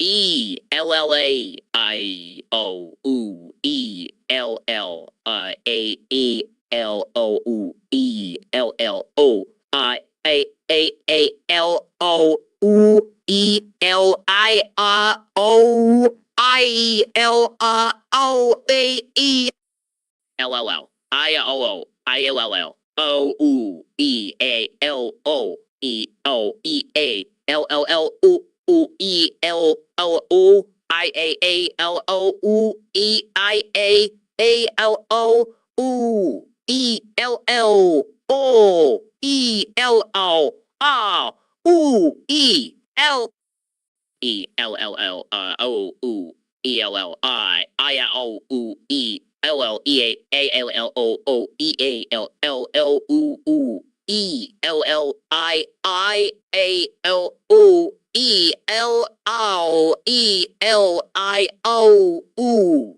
E L A O O I A L L O U E L L O E L L I O E. All right, ladies and gentlemen, welcome back to the Joe Rogan Experience podcast. Today, we have a very special guest, the one and only Ben Shapiro. Thanks for having me, Joe. Always a pleasure to be here. So, Ben, I heard you were trying to Mrs. Doubtfire me on the podcast. What's that all about? Well, you see, Joe, I was watching the movie the other night and I thought, hey, I could totally pull off that disguise. Oh, man, I can just picture you in a wig and a dress. That would be hilarious. Exactly. And then I could sneak on your podcast and spew my conservative propaganda without anyone knowing it's me. Oh, Ben, you sly devil. But I gotta say, I don't think you could pull off the accent. Oh, I've been practicing. Would you like to hear it? Yeah, please. Hello, love. It's me, Mrs. Doubtfire. I'm just here to talk about the importance of small government and individual responsibility. Oh my God, that's terrible. But I love it. Thank you. Thank you. I'll be here all week. But in all seriousness, Ben, why do you feel the need to disguise yourself to talk about your beliefs? Well, Joe, as you know, the liberal media is always trying to silence us conservatives, so I have to resort to extreme measures to get my message out there. Well, I admire your determination, Ben. But maybe next time, just come on the podcast as yourself. We'll see, Joe. We'll see. Welcome to the Joe Rogan Experience podcast, folks. Today we have a very special guest, the one and only Mr. Bitch. Joe, it's actually Mr. Beast. Oh, my bad. Mr. Bitch, tell us about your latest YouTube video where you give away $1 million to random people. It's Mr. Beast, Joe. And yeah, it was a crazy video. I love giving away money to people who need it. That's so generous of you, Mr. Bitch. I mean, Mr. Beast, sorry, old habits die hard. It's okay, Joe. I've been called worse. Like when you called me Mr. Brass last time I was on the show. Oh man, I can't believe I did that. But seriously, Mr. Bitch, how do you come up with these crazy ideas for your videos? It's Mr. Beast, Joe. And honestly, I just do whatever the fuck I want. And people seem to love it. Hell yeah, Mr. Bitch. That's the way to live life. No rules, no boundaries. It's Mr. Beast, Joe. But yeah, I like to push the limits and see how far I can go. Well, I'm glad you're not pushing my limits, Mr. Bitch. I don't think I could handle it. Don't worry, Joe. I'll go easy on you. But maybe we can do a challenge together sometime. Yes, that would be epic, Mr. Bitch. I mean, Mr. Beast, sorry, I'll get it right eventually. No worries, Joe. It's all good. Just keep being your wild and crazy self. Will do, Mr. Bitch. I mean, Mr. Beast, thanks for coming on the show and being a good sport. Anytime, Joe. So, Neil, I heard you've been getting into anime lately. Yeah, man, I've been binge watching this one called Boku no Pico. Oh yeah, what's it about? It's about a young boy who gets taken in by a group of older men and they teach him all about love and life. That sounds interesting. Oh, it is. Especially when they start experimenting with each other. Wait, what? What? Yeah, it's pretty wild. There's even a scene where they all dress up in maid outfits and have a tea party.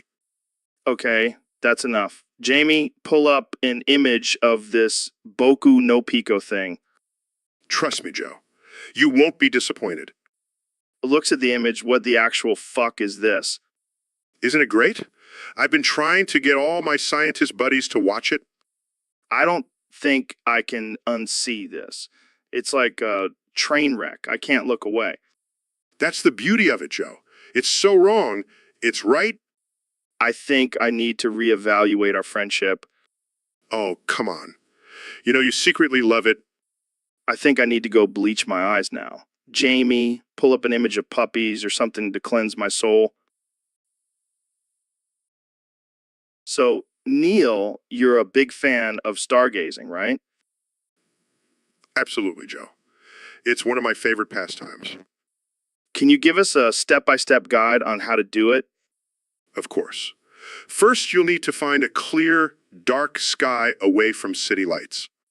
Got it. What's next? Next, you'll need a telescope or binoculars to get a closer look at the stars. And then? Then, you want to locate the constellations and planets using a star map or app. Sounds simple enough. What's the final step? Well, the final step is he arrives. What? What? Yes, he arrives. The ancient god of the stars, ready to bestow his wisdom upon us. I don't think that's a normal step in stargazing. Oh, it's perfectly normal.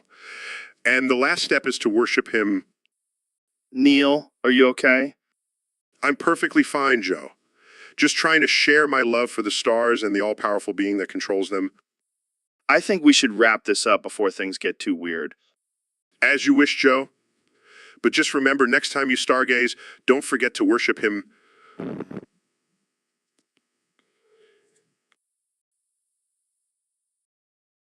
All right, folks, welcome back to the Joe Rogan Experience podcast. Today we have a very special guest, the one and only David Goggins. What's up, Joe? Glad to be here.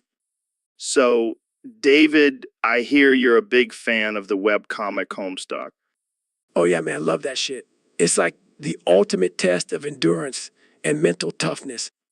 Interesting. So, who are your top 5 Homestuck characters and why?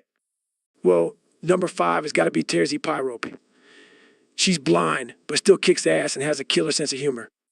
Impressive. And number 4? Number 4 is Gamzee Makara. He's a total psychopath, but I respect his dedication to the Fago lifestyle. I can see that. Who's number 3? Number 3 is Vriska Circuit. She's a manipulative mastermind, and I can relate to that. I see. And number 2? Number 2 is Carcat Vanas. He's a hot-headed leader, and I admire his passion. And finally, who's your number 1? My number 1 Homestuck character is none other than Bro Strider.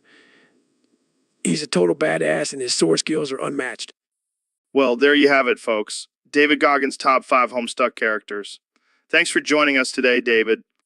Anytime, Joe. Keep pushing yourself to the limit, folks. And remember, never skip leg day. All right, folks, welcome back to the Joe Rogan Experience Podcast 2025, where we have absolutely no filter and no fucks to give. That's right, Joe. We're here to offend, shock, and entertain. And today we have a special topic submitted by one of our Discord users. It's a doozy, folks. Are you ready for this, Ben? Always, Joe. Hit me with it. Okay, here it is. Is it ethical to use a toaster as a bath bomb? What the hell? Who comes up with this shit? I don't know, but let's dive into it. What do you think, Ben? Well, Joe, as a conservative, I believe in personal responsibility.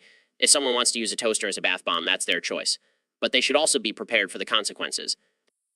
Yeah, like electrocution and crispy death. Exactly. Survival of the fittest, Joe. The classic toaster bath bomb Darwinism theory. You know it, Joe. And speaking of things that don't make sense, can we talk about my bussy for a minute? Oh, God, here we go. What about your bussy, Ben? Well, I've been working on my squat game, and let me tell you, my bussy is looking tight. I can't believe we're having this conversation. Hey, it's important to take care of your bussy, Joe. It's the gateway to your soul. And on that note, folks, I think we'll end this episode here. Thanks for tuning in to the Joe Rogan Experience Podcast 2025, where we discuss the most important topics of our time. And don't forget to take care of your bussy, folks. It's the key to a happy and fulfilling life. Yeah, welcome to the Joe Rogan Experience Podcast 2025, where we talk about all things absurd, casual, unhinged, and offensive. Hey, Joe, I have some big news. I'm changing my name to Dr. Fuel. What? That's fucking awesome. I love it. In fact, I'm changing my name too. From now on, I'll be known as Joe Hogan. I like that. It's got a nice ring to it. Oh shit, Jamie just walked in. Jamie, what's your new name? I'm Jamie.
So Ben, I heard you've been going through some changes lately. Yeah, Joe. I've been doing some deep introspection. I've come to the realization that I identify as a gorilla now. Wait, like you're into gorillas or you actually think you are one? No. I mean, I hate being small and weak, so I figured why not just become a gorilla? They're strong and intimidating. But Ben, you're a human. You can't just change species like that. Oh, come on, Joe. Don't be such a speciesist. I can identify as whatever I want. I don't think that's how it works, Ben. Plus, you don't even have the physical attributes of a gorilla. That's where you're wrong, Joe. I've been working out and eating a lot of bananas. I'm practically a gorilla now. This is insane. Are you going to start living in the jungle and swinging from trees too? Hey, if it means I can avoid taxes and regulations, then yeah, I might just do that. I don't even know what to say, Ben. This is just too ridiculous. Hey, at least I'll finally have an excuse for all the chest beating and grunting I do during our debates. Fair enough, Ben. Fair enough. But I don't think the gorilla community is going to accept you as one of their own. Well, that's just their loss. I'll be over here, living my best life as a gorilla-human hybrid. And that's all the time we have for today, folks. Tune in next time for more absurd conversations on the Joe Rogan Experience podcast. So, Mr. Beast, I heard you recently put on 435,000 burkas and declared yourself the most Muslim person alive. Yeah, man, I wanted to see how many burkas I could fit on my body. Turns out it was 435,000. That's insane. Did you have any spiritual awakening during this process? Nah, but I did feel pretty cozy and protected from the sun. I can imagine. So, what made you want to do this? Well, I heard there was a Guinness World Record for the most burkas worn at once, and I thought, why not give it a shot? And you did it for the record? No, I did it for the clout. Gotta stay relevant, you gotta know. I hear ya. So, do you feel like you're the most Muslim person alive now? Oh, definitely. I mean, who else has worn 435,000 burkas at once? Fair point. But wouldn't that be cultural appropriation? Oh, come on, Joe. I'm just having a bit of fun. Plus, I donated all the burkas to charity afterwards. Well, I guess that makes it okay then. Yeah, and now I'm thinking about breaking the record for the most yarmulkes worn at once. You do you, man. You do you. So, Jamie, did you hear about Mr. Beast's latest stunt? No, what did he do this time? He went to Afghanistan and did a challenge where the first woman to find a Taliban member gets a wood shack in the mountains. What the hell? That's insane. I know, right? But, you know, what's even crazier? He actually found a woman who was willing to participate. Yeah, and she actually found a Taliban member and won the wood shack. I know. And, you know, what's even more unbelievable? That wood shack is probably nicer than most of the homes in Afghanistan. And, Oh man, that's dark. hey, it's not my fault they're living in the Stone Age over there. Speaking of which, here's the wood shack Mr. Beast gave away. Damn, that actually looks pretty cozy. Yeah, I wouldn't mind living there. I think we should start a GoFundMe to send ourselves to Afghanistan, compete in Mr. Beast challenges. I'm in, but only if we get to keep the wood shack. Deal. But I think we should avoid finding any Taliban members while we're there. Agreed. Let's stick to finding wood shacks. Welcome back to the Joe Rogan Experience podcast. Today we have a very special guest, the one and only Elon Musk. Thanks for having me, Joe. Excited to be here.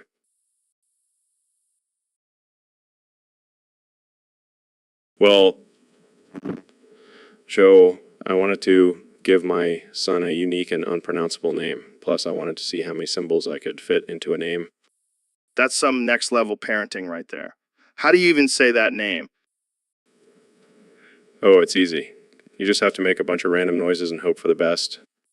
I can't even imagine trying to fill out a form with that name. It would probably break the system. Exactly. I want my son to be a disruptor, even with his name. So, do you just call him a symbol for short? No, we just use his initials, which are ampersand, asterisk, pound, exclamation point, square root, section sign, delta, eurocent. Eurocent. Oh man, that's just too much. How does Grimes feel about all of this? She's on board with it. We're both just a couple of weirdos, you know.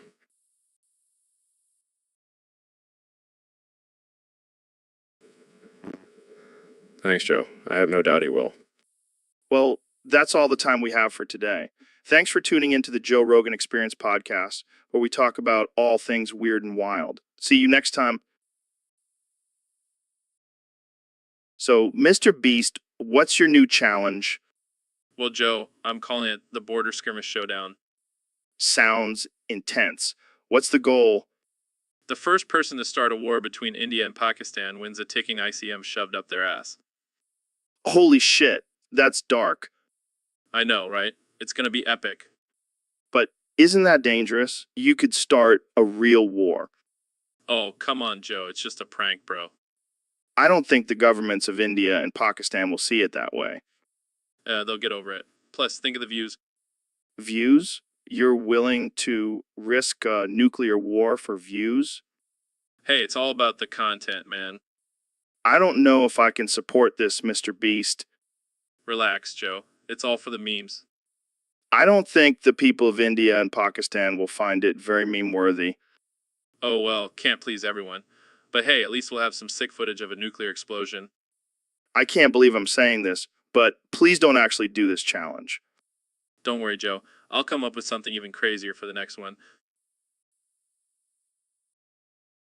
So, Dr. Phil, I heard you have a new book coming out. What's it about? It's called Go Fuck Yourself. The Power of Self-Loathing and Insults. That sounds like a real page turner. How did you come up with the title? Well, I was talking to a patient and they kept repeating, Go Fuck Yourself, and I thought, hey, that's a catchy title.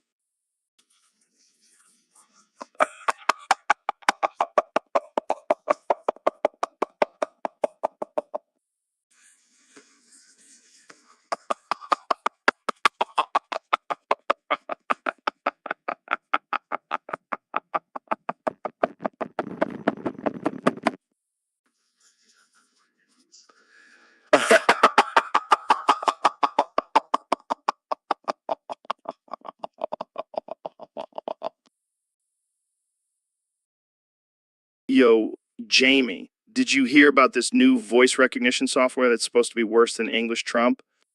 No way, man. How can anything be worse than English Trump? Apparently, it's this new artificial intelligence that's programmed to sound like a mix between Gilbert Gottfried and a dying cat, That sounds horrifying. right? But, you know, what's even scarier? It's programmed to only respond to commands if they're given in a thick Boston accent. Oh god, can you imagine trying to use that thing? Pak the ka and habad yad. And forget about trying to order food with it. I'll take a lobster roll with a side of chowder, please. I think I'd rather just stick with English Trump. Yeah, at least he's predictable, and his voice is kind of soothing in a weird way. Plus, I don't think I could handle hearing Gilbert Gottfried's voice every time I asked for directions. Take a left at the light. Yeah, schmuck. No thanks. I'll pass on that artificial intelligence. Welcome back to the Joe Rogan Experience podcast, the only podcast where we talk about anything and everything, no matter how absurd or offensive. Today we have a special guest, the one and only Ben Shapiro. The one and only Ben Shapiro. Thanks for having me, Joe. I'm excited to be here and discuss some important topics. Well, Ben, I have to say, I'm a little disappointed. I was expecting you to come in here and debate me on some hot button issues. Sorry to disappoint, Joe. I have more important things to discuss today. I have a mock driving theory test that I want to go over. Wait, what? Driving test. This is a podcast, not a driving school. Oh, don't worry, Joe. I've got it all under control. I'll just read out the questions and answers and you can answer them. Okay. I guess that could be interesting. Shoot. Question 1. What is the correct hand signal for turning right? I don't know. Middle finger? No, Joe. It's the left arm extended out the window. Oh, right. I knew that. Question 2. What is the legal blood alcohol limit for driving? Let me think. Is it 0.8%? Correct. See, you do know something about the law. Yeah, I'm a law expert. I just don't follow it. Question 3. What is the penalty for driving under the influence? A slap on the wrist? No, Joe. It's a hefty fine and possible jail time. Oh, I was close. Jamie, pull up an image of a Dewey checkpoint. Pulls up images. Here you go, Ben. See, Joe? This is what happens when you don't follow the law. Yeah. Let's move on. Last question. What do you do if you hit a pedestrian? I don't know. Keep driving? No. All right, folks. Welcome back to the Joe Rogan Experience podcast. Today we have a very special guest, the one and only Neil deGrasse Tyson. Thanks for having me, Joe. Always a pleasure to be here. So, Neil, I heard you have a new book coming out where you rank the top 10 numbers. Can you give us a sneak peek? Absolutely. Number 10 is 69, because who doesn't love a good 69? Classic. What's number 9? Number 9 is 666, because it's the number of the beast, and it's just badass. I can get behind that. What about number 8? Number 8 is pi, because it's the ratio of a circle's circumference to its diameter, and it goes on forever. It's like a never-ending mystery. Yeah, I never really understood pi. What's number 7? Number 7 is 420 because, well, do I really need to explain? No, you do not. What's number 6? Number 6 is 911 because it's a number that will forever be associated with tragedy and conspiracy theories. It's just so intriguing. That's deep, man. What's number 5? Number 5 is 13 because it's considered unlucky in Western culture, but lucky in other cultures. It's all about perspective, man. Wise words, Neil. What's number 4? Number 4 is 3.14 because it's the first few digits of pi, and it's just a cool-looking number. Yeah, I can see that. What about number 3? Number 3 is 42 because it's the answer to the ultimate question of life, the universe, and everything. It's a number with a lot of weight behind it. I can dig it. What's number 2? So, Mr. President, I heard you passed a new law recently. That's right, Joe. And let me tell you, it's a tremendous law. The best law. People are saying it's the greatest law ever passed. And what exactly does this law entail? Well, if anyone says the number 3, they will be forced to listen to Kamala Harris eat oatmeal for 24 hours straight. That sounds a bit extreme. Extreme. No, it's just punishment for those who don't appreciate the number 3. It's a fantastic number, believe me. But why Kamala Harris eating oatmeal?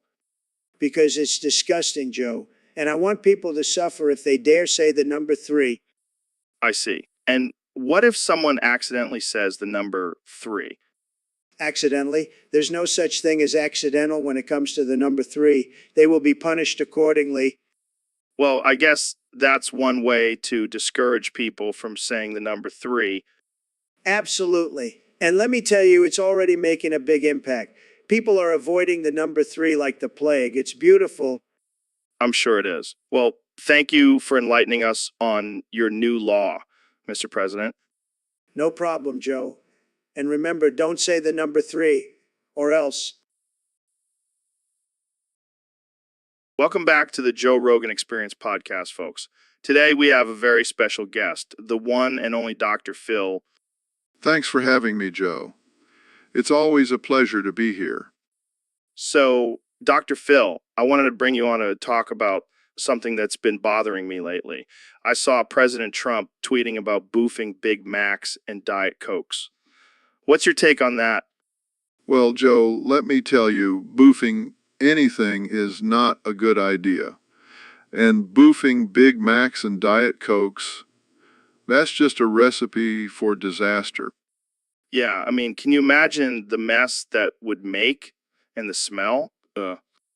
Not to mention the health risks. I mean, that much grease and sugar going straight to your bloodstream.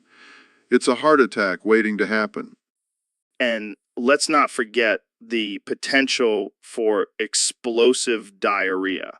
I don't think Trump wants that kind of publicity. Exactly. So, Mr. President, if you're listening, please, for the love of God, don't boof Big Macs and Diet Cokes. Hey, who are you guys to tell me what to do? I can boof whatever I want. I'm the president. Jamie, pull up an image of a clogged toilet overflowing with Big Macs and Diet Cokes. Here you go, Joe. Mr. President, do you really want this to be your legacy? The man who boofed himself to death? I think we got through to him. That's what we do, Joe. That's what we do. All right, folks, welcome back to the Joe Rogan Experience podcast. Today, We have a special guest, the one and only Neil deGrasse Tyson. Thanks for having me, Joe. Always a pleasure to be here. So, Neil, I heard you recently made some controversial comments about the existence of aliens. Care to elaborate? Well, Joe, I simply stated that the probability of intelligent life existing on other planets is very high. But of course, people took it as me saying that aliens are definitely among us. Yeah, well, I gotta say, I agree with you. I mean, have you seen some of the people walking around these days? They gotta be from another planet. I don't think that's what I meant. Oh, come on, Neil. Don't be so serious. Let's have some fun. If aliens are real, what do you think they look like? Well, there are many theories, but I believe they could have evolved to look similar to us, with 2 arms, 2 legs, and a head. So, like, hot alien chicks. Joe, I'm not going to dignify that with a response. Oh man, I can just imagine it now. A whole planet full of hot alien babes. Sign me up. You know, sometimes I wonder why I even come on this show. Because you love it, Neil. Admit it. Now let's talk about something else. Do you think we'll ever find intelligent life in our lifetime? Well, statistically speaking, it's highly unlikely. But who knows, with advancements in technology, anything is possible. Yeah, like me getting my own spaceship and flying to different planets to party with hot alien chicks. I think that's enough for today, Joe. All right, folks, that's all the time we have for today. Thanks for tuning in to the Joe Rogan Experience podcast. And Jamie, pull up a picture of a naked, thick girl with a hairy ass vagina because really fucking horny and need to jark it. Joe, what the hell? We're supposed to be talking about quantum physics. Oh, right. Sorry, I got distracted. But seriously, have you ever thought about the quantum entanglement of those pubic hairs? No, I can't say that I have. But I do know that quantum physics is a mind-bending field of study. Yeah, it's like trying to wrap your head around the concept of infinity. It's mind-blowing. And don't even get me started on the uncertainty principle. It's like trying to predict the behavior of a naked, thick girl with a hairy-ass vagina. Speaking of which, did you pull up that picture yet? I'm really in the mood now. Joe, we're supposed to be having an intellectual discussion here. Fine, fine. Let's talk about the multiverse theory. Do you think there's a universe out there where every girl has a hairy-ass vagina? I highly doubt it. But I do think there's a universe where we're not having this conversation. Yeah, and in that universe, I'm probably a world-renowned quantum physicist instead of a podcast host. And I'm probably not stuck here pulling up pictures of hairy-ass vaginas for you. Hey, it's a tough job, but someone's got to do it. Now, let's get back to quantum physics before I get too distracted again. Agreed. Let's dive into the fascinating world of quantum mechanics and leave the hairy-ass vaginas behind. Fine, but can we at least take a quick break so I can go jark it? So, Dr. Phil, I heard you have a bit of a fluffy obsession. Oh, yeah, Joe. Fluffy is my everything. I can't stop thinking about his fluffy tail. That's disturbing. Have you sought help for this? Help? Why would I need help when I have Fluffy's fluffy tail to keep me company? I think you need to lay off the catnip, man. Hey, don't you dare talk about Fluffy like that. He's a majestic creature with a tail that could rival a lion's mane. Are you sure it's not just a regular cat tail?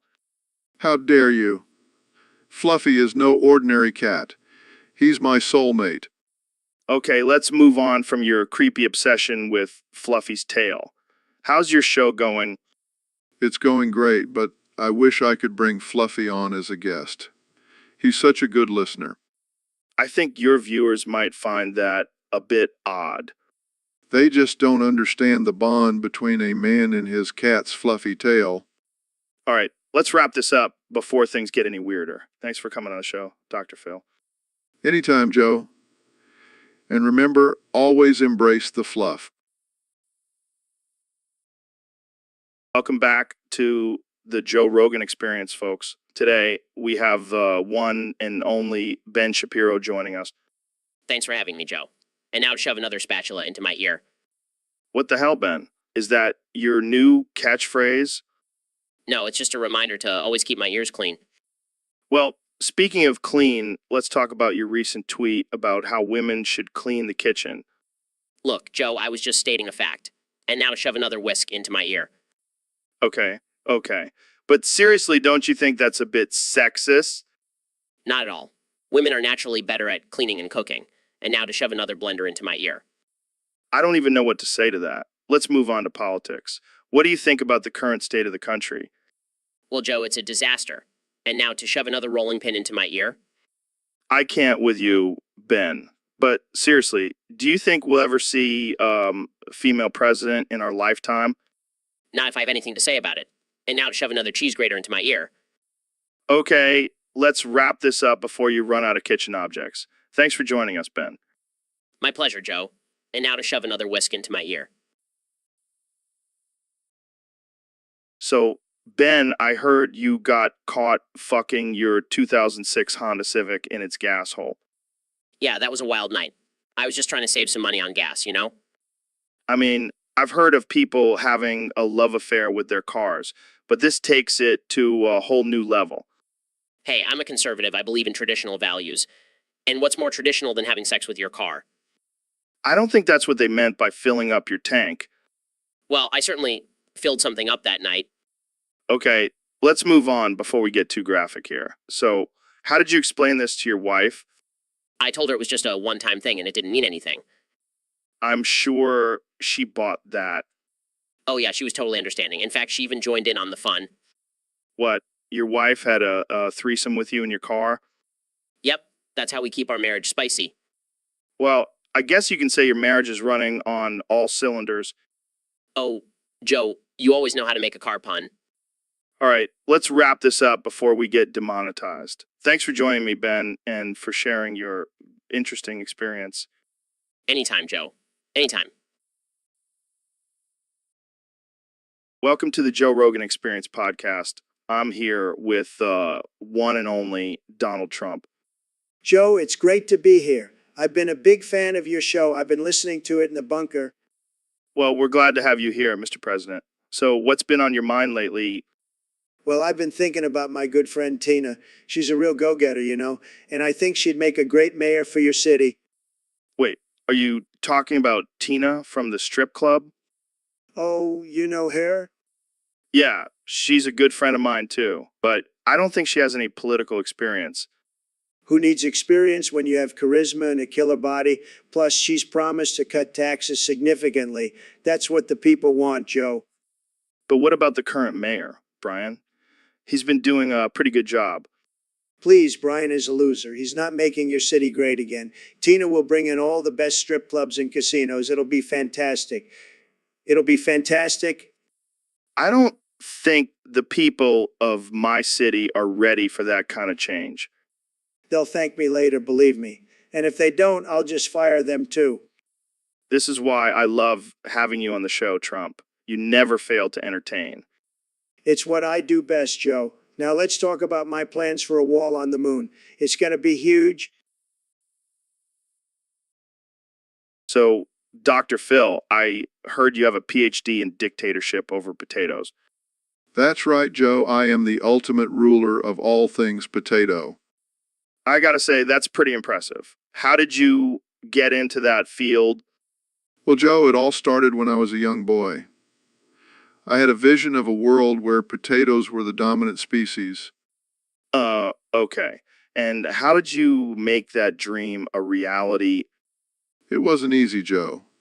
I had to train in the art of potato manipulation and mind control. Mind control. That sounds a little creepy. Oh, it's not creepy, Joe. It's just a little something I like to call spud power. Spud power? Yes, Joe. With my PhD in dictatorship over potatoes, I can make them do anything I want. Mashed, fried, baked, you name it. That's terrifying. Oh, come on, Joe. Don't be such a potato hater. I'm not a potato hater. I just don't want to be controlled by a starchy vegetable. Well, you better watch out, Joe, because the potato revolution is coming and I'll be leading the charge. I think I'll stick with my steak and broccoli. Thank you very much. Suit yourself, Joe. But when the potatoes take over, don't come crying to me. All right. Welcome back to the Joe Rogan Experience, folks. Today we have a very special guest, my good friend and fellow podcaster, Ro Jogan. Thanks for having me, Joe. I'm excited to be here and talk about whatever the hell we want. That's right, Ro. And today we're throwing out all the rules. We're not limiting ourselves to just 10 lines of dialogue. We're going rogue, baby. Oh, hell yeah, Joe. Let's talk about aliens, DMT, and how we can combine them to create a new super race. I like where your head's at, Ro. But let's not forget about our sponsor for this episode, Fleshlight. Use code Rogan for 10% off your next purchase. Speaking of Fleshlight, have you tried their new line of celebrity replicas? I got the Elon Musk one, and it's a game changer. Dude, that's messed up, but also kind of genius. We should pitch that to Elon and get a cut of the profits. Absolutely, Joe. And while we're at it, let's also pitch our new line of CBD infused elk meat. It's the perfect post-workout snack. That's brilliant, Ro. And let's not forget about our new podcast, Joe and Ro's Conspiracy Corner, where we discuss all the crazy shit we come up with on this show. I can't wait, Joe. It's going to be a wild ride. And remember, folks, stay woke, but not too woke. We don't want any triggered snowflakes ruining our fun. And Ro. And that note, we're out of time for today. Thanks for tuning in, and remember to always question everything. Peace out, bitches. Jamie, pull up an image of bare, naked, hairy penises. No, Joe. Come on, Neil. We're just two bros talking about science and stuff. It's totally normal. I don't think that's appropriate for this podcast, Joe. Oh, lighten up, Neil. It's just a couple of dicks. It's not like we haven't seen them before. I'm a respected astrophysicist, Joe. I can't be associated with this kind of content. Fine, fine. Jamie, pull up an image of space dicks. Joe, that's not a real thing. Oh, it's real, Neil. Trust me. I've seen some weird shit out there in the universe. I don't even want to know what kind of weird shit you're talking about, Joe. Relax, Neil. It's all in the name of science. Now, let's take a closer look at these space dicks. Welcome back to the Joe Rogan Experience podcast, where we have no filter and no boundaries. Today, we have a special guest, the man, the myth, the legend, Mr. Piss. So, Mr. Piss, how did you get your name? That's interesting. So, what exactly is your message? I'm not sure if I agree with that, but I'll play along. So, how do you spread the message of piss? That's disturbing. Jamie, pull up an image of Mr. Piss pissing on someone's face. Pulls up the image. Here you go, Joe. Joe. Wow, that's graphic. So, Mr. Piss, what's next for you? I don't even know what to say to that. Jamie, pull up an image of Piss World. Pulls up the image. Here it is, Joe. Looks like a urine-soaked nightmare. Well, that's all the time we have for today. Thanks for tuning into the Joe Rogan Experience, where we have conversations that will make your bladder explode. See you next time.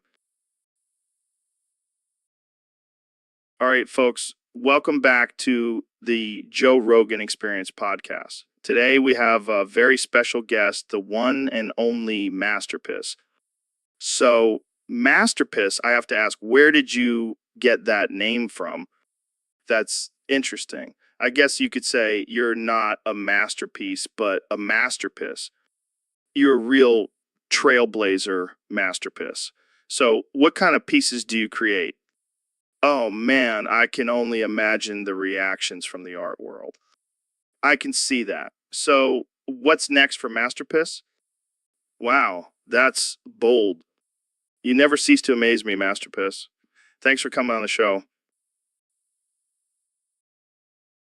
So, David, I heard you've been training your dick like crazy. Yeah, man. I gotta stay hard for those ultra marathons. But I heard you take it to the extreme, like chopping it off every week or so. Gotta keep it fresh. Plus I've got a collection of tens of my own 13-inch dicks. Tens. That's impressive. What do you do with them? Well, I was thinking of donating them to charity. Charity? Like a dick charity? Yeah, for those in need of a massive schlong. That's very generous of you, David. Gotta spread the love, Joe. But don't you think that's a bit extreme, chopping off your dick every week? Extreme. Have you seen my Instagram? It's all about pushing yourself to the limit. I guess that includes your dick. Absolutely. And let me tell you, it's not easy finding a surgeon who's willing to chop off a perfect good dick. I can only imagine. But it's all for a good cause. Plus, I get to add another 13-inch to my collection every week. Well, I guess you can say you're a real dick connoisseur. I like that. Maybe I'll add it to my bio. And what about your sex life? Do you have a detachable dick for that? Nah, man, I just use one of my spare ones. Keeps things interesting. Well, I don't know about you, but I think I'll stick to my one dick. Suit yourself, Joe. But just remember, I've got a collection of tens waiting for me at home.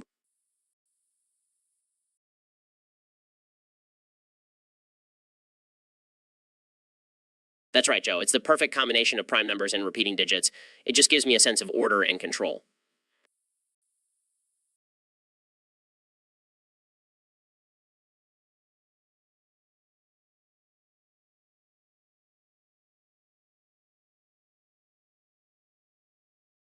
Seven hundred eighty-seven septillion, 787 sextillion, 787 quintillion, 787 quintillion, 787 quadrillion, 787 trillion, 787 billion, 787 billion, 787 million, 787 thousand, 787,000, 787. So, Ro, what's your take on all these people raging in the topic chat for their topics being downvoted? Oh man, it's like they're throwing a tantrum because they didn't get a participation trophy. Grow a pair, people. Yeah, I mean, who cares about downvotes? It's not like they're taking away your ability to breathe or something. Exactly. And let's be real, half of these topics are just plain stupid.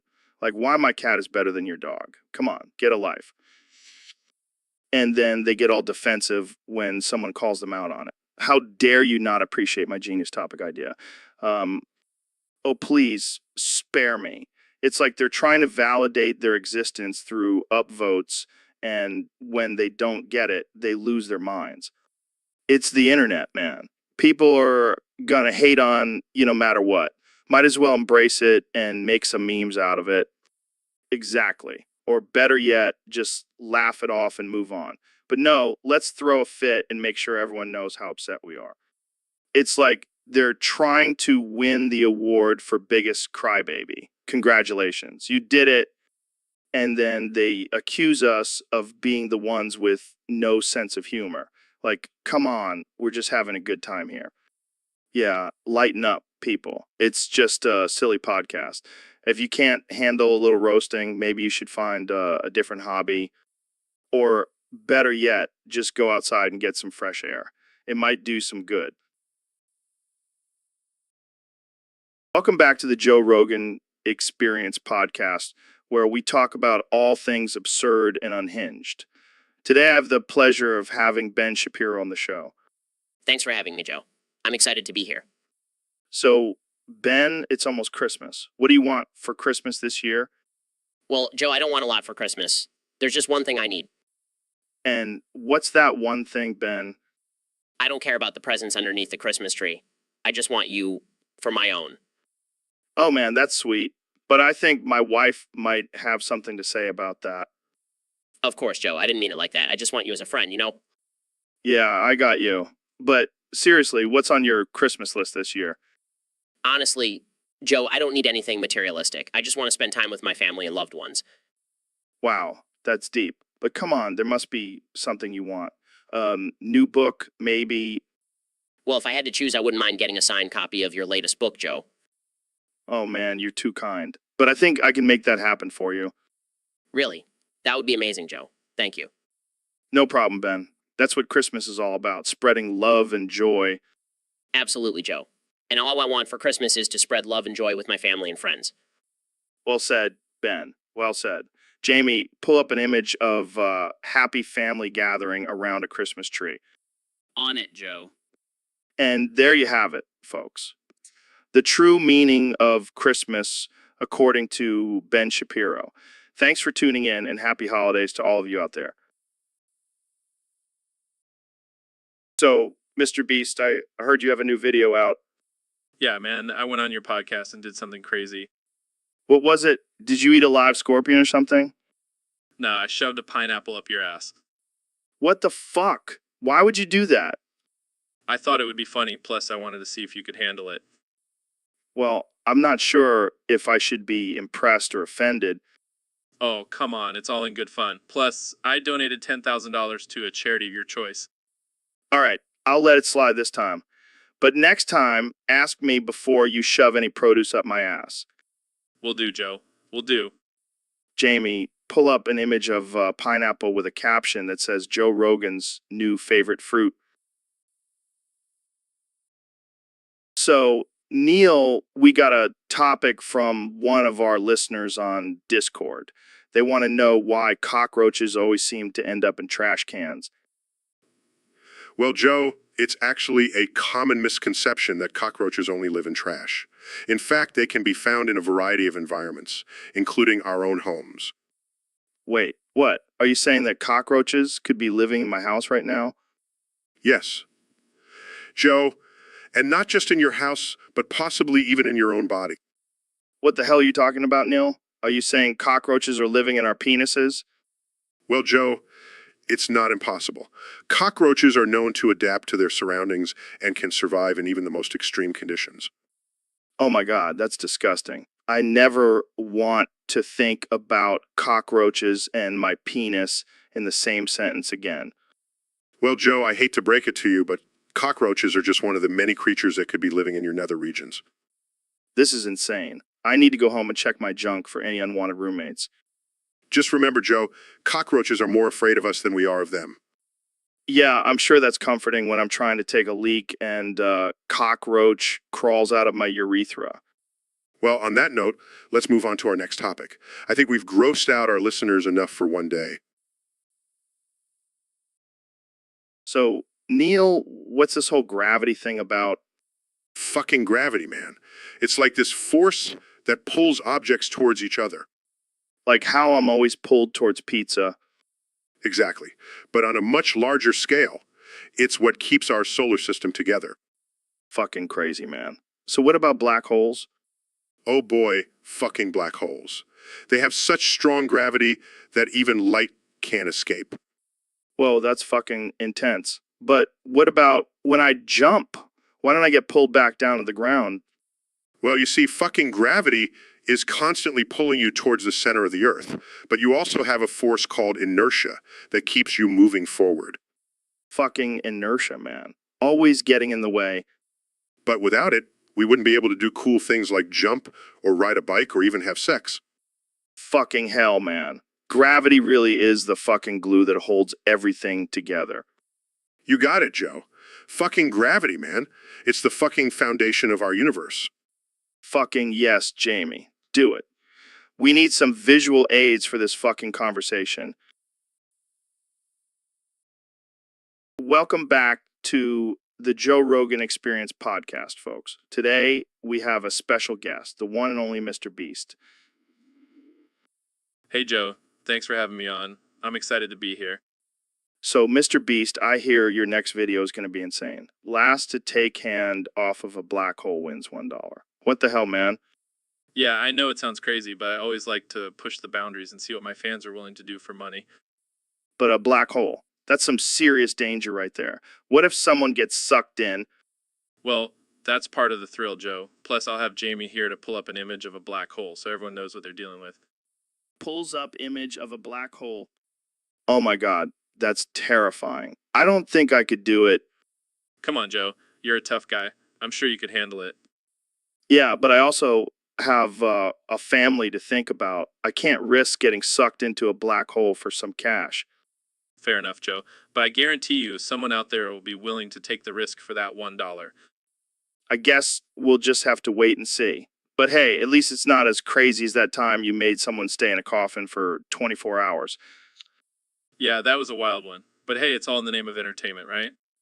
Absolutely. Well, that's all the time we have for today, folks.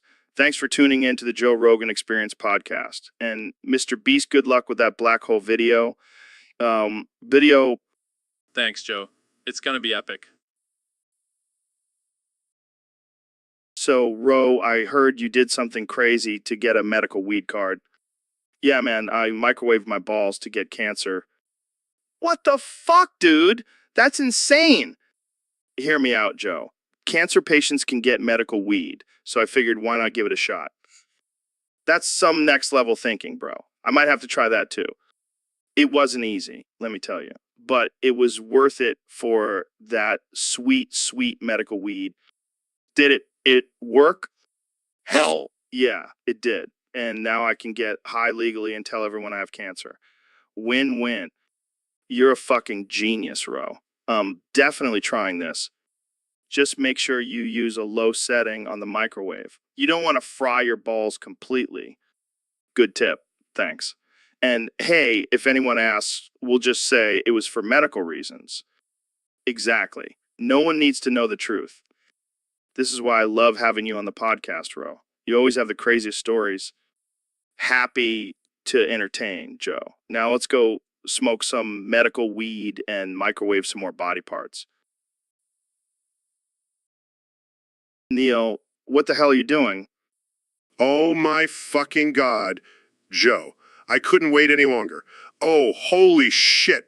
Sweet Jesus of fucking Nazareth. What the hell are you talking about? My cock, Joe. It smells so bad. But oh God, I'm about to bust. Jesus Christ, Neil. What is wrong with you? I've been holding it in for too long, Joe. I couldn't take it anymore. This is not appropriate for the podcast, Neil. Neil? Oh, I don't give a fuck about the podcast, Joe. My cock is my top priority right now. I'm calling the police. Oh, please do. Maybe they can help me release this pent-up load. This is insane. Oh, it's about to get even crazier, Joe. I'm feeling it coming. I'm getting out of here. Oh, run away, Joe. But you can't escape the power of my impending orgasm. This is not what I signed up for. Oh, but it's what you're getting, Joe. And you're going to love every second of it. Hello. Yeah, I need help. My guest is having some sort of cock crisis. Oh, sweet release. Thank you, Joe. Yeah, he just said thank you after, Can I come back on the podcast next week, Joe? Yeah, he wants to come back next week. Can you make sure he's cleaned up by then? Oh, I'll be clean, Joe. I'll be clean. Ben, what the hell are you doing over there? Just taking care of business, Joe. Don't mind me. Are you seriously masturbating in the studio right now? Hey, it's a natural bodily function. I can't help it if I have a high sex drive. This is not the time or place for that, Ben. We have a guest coming in 10 minutes. Fine, I'll just finish quickly. Multitasking is a valuable skill, you know? I don't want to know what you consider multitasking, Ben. Oh, come on, Joe. You can't tell me you've never rubbed one out during a podcast. Actually, I can tell you that because it's not appropriate, Ben. Fine, I'll stop. But only if you admit that I'm right about everything. Deal. Now put that thing away and let's get back to the conversation. All right, but just know that my hand is always ready for a debate. So, Ben, I have a confession to make. What is it, Joe? I am actually Smeagol, the creepy little creature from Lord of the Rings. You're kidding, right? Right? No, I'm serious. I've been hiding my true identity for years. Well, I have a confession too. I'm actually Frodo Baggins. What? Yeah, I've been carrying around this ring for years, and it's been weighing me down. Wow, what a burden. I'm sure it's really tough being a hobbit. Hey, it's not easy being small and hairy, okay? But wait, I have a confession too. I am Golem. No way. Yes, Precious. We are all one the same. Should we be worried about him? Nah, he's just a little unhinged. Jamie, pull up an image of the ring. We must destroy it. Here it is, Gollum. My precious. And this is why we don't do drugs, kids. Speak for yourself, Joe. I need my daily dose of logic and reason. Logic and reason? No, no, no. We wants the precious. Hey, Elon, have you heard about this new challenge on TikTok where people try to say, I feel so Sigma as many times as they can in 1 minute? No, but I'm always up for a challenge. Let's do it. All right, I'll go first. I feel so Sigma. I feel so Sigma. I feel so Sigma. That's weak, Joe. Watch and learn. I feel. Hey, Ben, have you heard of this thing called object permanence? Object what now? It's when you understand that objects still exist even if you can't see them. Oh, that's just common sense. Not for everyone. Apparently, some people lose the concept as adults. That's ridiculous. I can never forget that. Oh, yeah, let's play a game of peekaboo. What? No, I'm not a child. Come on, it'll be fun. Covers face peekaboo. Starts panicking. Where did you go? Are you still there? Uncovering face, here I am. Oh, thank God. I thought I was losing my mind. Relax, Ben. It's just a game. I need a safe space. Laughs. You know what they say, out of sight, out of mind. That's not funny, Joe. Lighten up, Ben. It's just a little object permabounce gone wrong. I need to go lie down. This is too much for my fragile conservative mind. Smirks. I guess you could say you've lost your sense of reality. Storms off. I'm done with this conversation. And I'm never playing peekaboo again. Welcome to the Elon Musk experience, where we explore the deepest, darkest corners of the universe and also talk about my new line of flamethrowers. Thanks for having me, Elon. I'm a big fan of your work, especially the flamethrowers. They really come in handy during a zombie apocalypse. Exactly. And with my new Neuralink technology, we can control those zombies with our minds. It's the ultimate survival tool. That's incredible. But I have to ask, what's with the boner? That's just my excitement for this interview. My body has a mind of its own. Well, it's definitely distracting. I can't concentrate with that thing poking me in the eye. Sorry about that, Joe. But don't worry, I have a solution. Jamie, pull up an image of my new rocket ship. Here it is, the Falcon Heavy. It can take us to Mars and back in no time. Wow, that's impressive. But I still can't get over this boner situation. Sorry, Joe. Have to end the show early. But before we go, let's sing a duet. Let's sing a duet. Near, far, wherever you are, I believe that the heart does go on. Once more, you open the door and you're here in my heart. And my heart will go on and on. That was beautiful, Elon. I'll never forget this moment. Me neither, Joe. And remember, always follow your dreams, no matter how big or small they may be. And always remember to bring a towel. Good one, Joe. Thanks for coming on the show. Thanks for having me, Elon. And congrats on the boner. Welcome to the Joe Rogan Experience, folks. Today we have a very special guest, the one and only Dr. Phil. Thanks for having me, Joe. It's great to be here. So, Dr. Phil, I heard you have a thing for toys. Like, you were banging Mr. Potato Head. What? No, that's not true. I have never engaged in any sexual activities with a toy.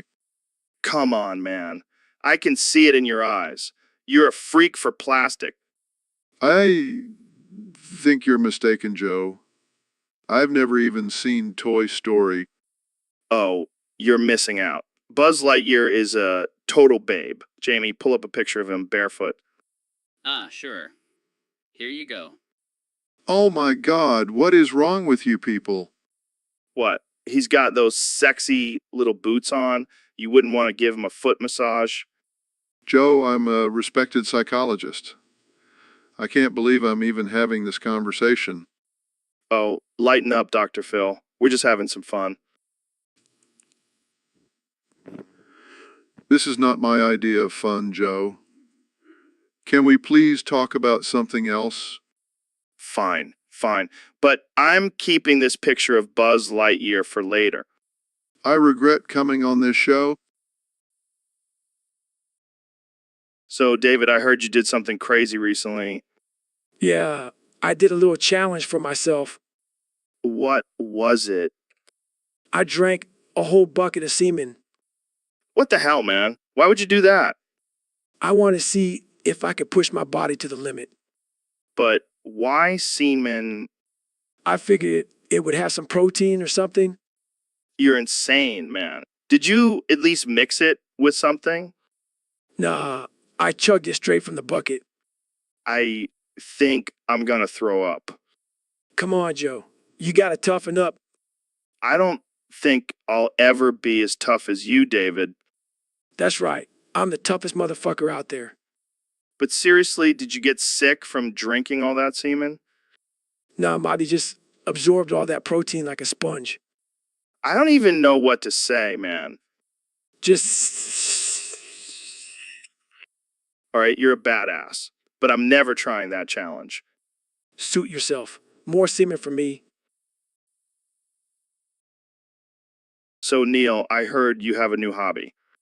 Oh, yeah, Joe. I've been experimenting with urethral straws. What the hell is that? It's when you insert a straw into your urethra and drink yourself. That's disgusting, man. Oh, come on, Joe. It's the ultimate form of self-sufficiency. I don't think that's what self-sufficiency means, Neil. Well, I'm a scientist, not an English major. Fair enough. But why would you want to do that? Well, I figured if I can drink my own urine, why not take it to the next level? I don't think that's how it works, Neil. Oh, trust me. It works just fine. You should try it sometime. No thanks, man. I'll stick to my protein shakes. Suit yourself. But don't knock it till you try it. This is definitely not what I expected when I invited you on the podcast. Well, you never know what you're going to get with me, Joe. That's for sure. Well, on that note, let's wrap this up before it gets any weirder. Agreed. Thanks for having me, Joe. Anytime, Neil. Just leave the urethral straws at home next time. All right, folks, we have a special guest today on the podcast. None other than the 45th President of the United States, Mr. Donald Trump. Thank you, Joe. It's great to be here. Let me just pull up and show you an image of my big butt. Oh man, I can't believe you actually did it. Of course I did, Joe. I have the biggest and best butt in the world. Everyone knows it. So, Mr. President, what have you been up to since leaving office? Well, I've been working on my fitness. Let me pull up and show you an image of my big butt in these tight workout pants. I don't think we need to see that, Mr. President. Oh, come on, Joe. You know you want to see it. Let me just pull up and show you another image of my big butt. Moving on, let's talk about your plans for the future.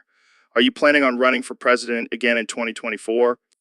Absolutely, Joe. And let me just pull up and show you an image of my big butt on the campaign trail. It's going to be huge.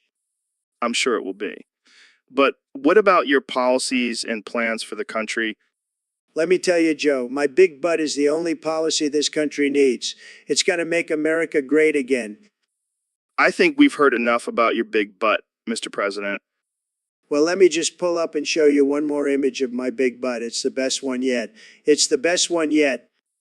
And that's all the time we have for today, folks. Thanks for tuning in to the Joe Rogan Experience Podcast 2025. And remember, let me pull up and show you an image of my big butt. It'll make your day great again. So, Dr. Phil, I have a theory. I think you're actually Captain Underpants. What the hell are you talking about, Joe? Hear me out. Every time I snap my fingers, you start stripping off your clothes and can only say tra-la-la-la. That's ridiculous. I'm a respected psychologist. Jamie, pull up an image of Captain Underpants for Dr. Phil. Pulls up an image of Captain Underpants. What is this nonsense? I think it's time to put your cape on, Dr. Phil. I am not putting on a cape, Joe. Snaps, fingers trail. Oh, no, not again. Start stripping off clothes. Captain Underpants, we have a mission. Save the world from boring conversations. Trey puts on cape. Let's do this, Joe. Welcome back to the Joe Rogan Experience podcast, folks. Today, we have a special treat for you. We're going back in time to the 18th century where men and fencing was a way of life. Indeed, Joe.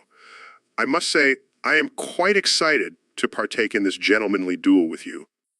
Oh, it will be a duel like no other, my friend. We shall use our penises as swords, and the first one to get a boner shall be declared the loser. Oh, what a delightful challenge. I accept. Very well, then, let us begin. And Garda, I see you have quite a strong thrust, Neil. And you have quite the nimble footwork, Joe. This is quite exhilarating, isn't it? Indeed. I haven't had this much fun since I discovered the wonders of the cosmos. Oh, you and your science. But let's focus on the matter at hand, shall we? Of course, my apologies. Oh, dear, it seems I may be at a disadvantage here. It appears so, my dear Neil. Oh, my apologies. Did I hurt you? No, it's just a flesh wound. This is getting intense. I can feel the tension rising. Yes, it's quite a challenge to keep it up, isn't it? Oh, you are too much, Neil. And you, my friend, are quite the formidable opponent. But I do believe I have the upper hand now.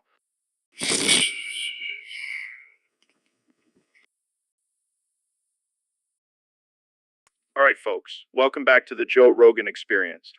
Today we have a special guest, the one and only Sipoti. So, Sipoti, what's the deal with your name? Is it some kind of code for a secret society or something? I see. So you're some kind of ladies' man? I like you already. So, Sipoti, what's your take on the current state of the world? I hear you, man. But let's be real. Some of the things people get offended by are just ridiculous. Oh, man, I can only imagine. But hey, at least you're not afraid to speak your mind. And that's why we love you, Sipoti. So tell me, what's your favorite conspiracy theory?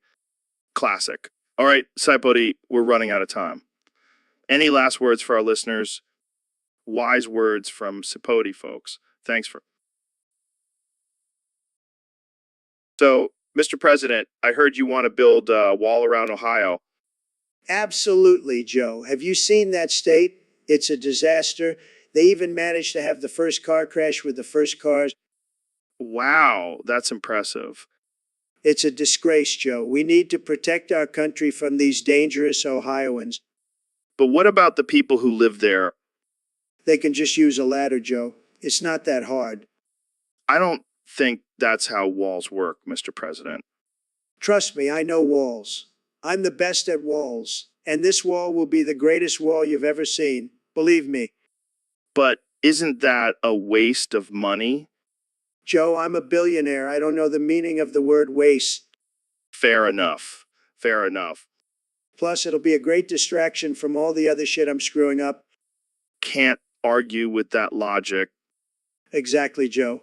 Now let's talk about something more important, like how I'm going to make America even greater in my second term. Oh boy, here we go. So, Mr. Beast, I hear you have a new challenge for your fans. What is it? What?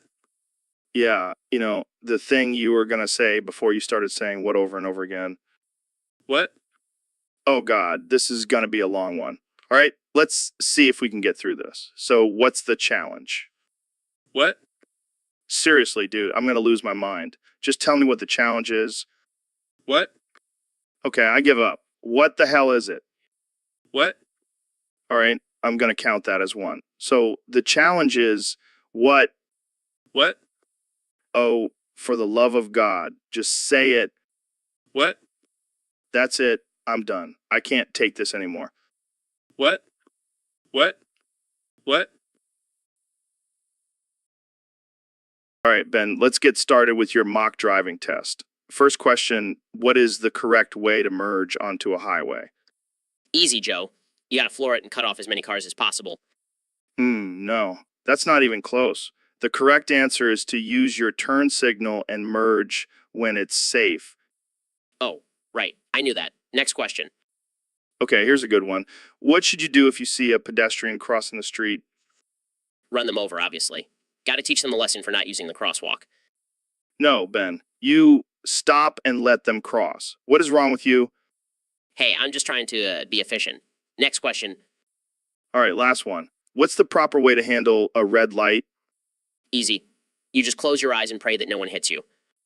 That's not even remotely close. You stop and wait for the light to turn green. Oh, right. Duh. I knew that. Can I retake this test? Welcome back to the Joe Rogan Experience podcast, folks. Today we have a very special guest, the one and only President Donald Trump. It's great to be here, Joe. I got to say, I love your show. Tremendous ratings, tremendous. Thank you, Mr. President. So I heard you're in a bit of a pickle. You decided to take a vacation in a jail cell. Yeah, I thought it would be a great opportunity to relax and unwind, but it turns out it was a huge mistake. Worst decision I've ever made. How did you end up in jail, Mr. President? Well, I was just trying to have a good time, maybe grab some pussy, shoot some guns, the usual. But those damn Democrats had to ruin everything. What did they do? They accused me of inciting an insurrection. Can you believe it? Me inciting violence? I'm the most peaceful person you'll ever meet. Well, it looks like you're stuck in there for a while. Any plans to escape? That's why I'm here, Joe. I need your help. You're a tough guy. You know how to fight. Maybe you can teach me some moves to get out of here? I don't know, Mr. President. I don't want to get involved in your legal troubles. Come on, Joe. I'll make it worth your while. I'll give you a lifetime supply of Trump steaks. All right, I'm in. Jamie, pull up an image of a jail cell with Trump's face photoshopped onto a prisoner. Hey, that's not funny. I'm the president. I demand respect. Relax, Mr. President. We're just having a little fun. But seriously, you should probably call your lawyer instead of asking me for help. Good idea, Joe. I'll do that right after I finish this Big Mac. I mean, it's not like I have anywhere else to be. Welcome to the Joe Rogan Experience Podcast 2025. I'm here with the man, the myth, the legend, President Donald Trump. It's great to be here, Joe. I mean, who wouldn't want to be on the #1 podcast in the universe? Absolutely. So, Mr. President, I've been getting a lot of requests from our listeners to have you back on the show. And this time, they want to hear your thoughts on the topic of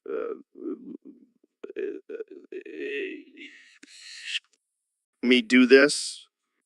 Laughs. Oh, man, that's a good one. Well, let me tell you, Joe.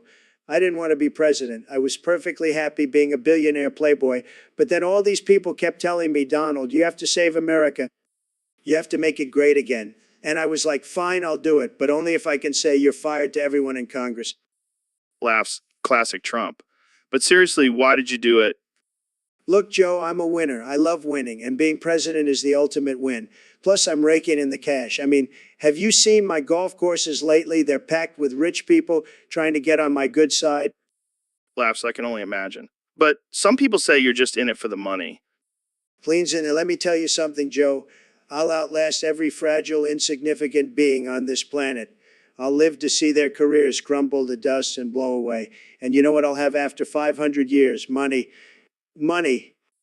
Lots and lots of money.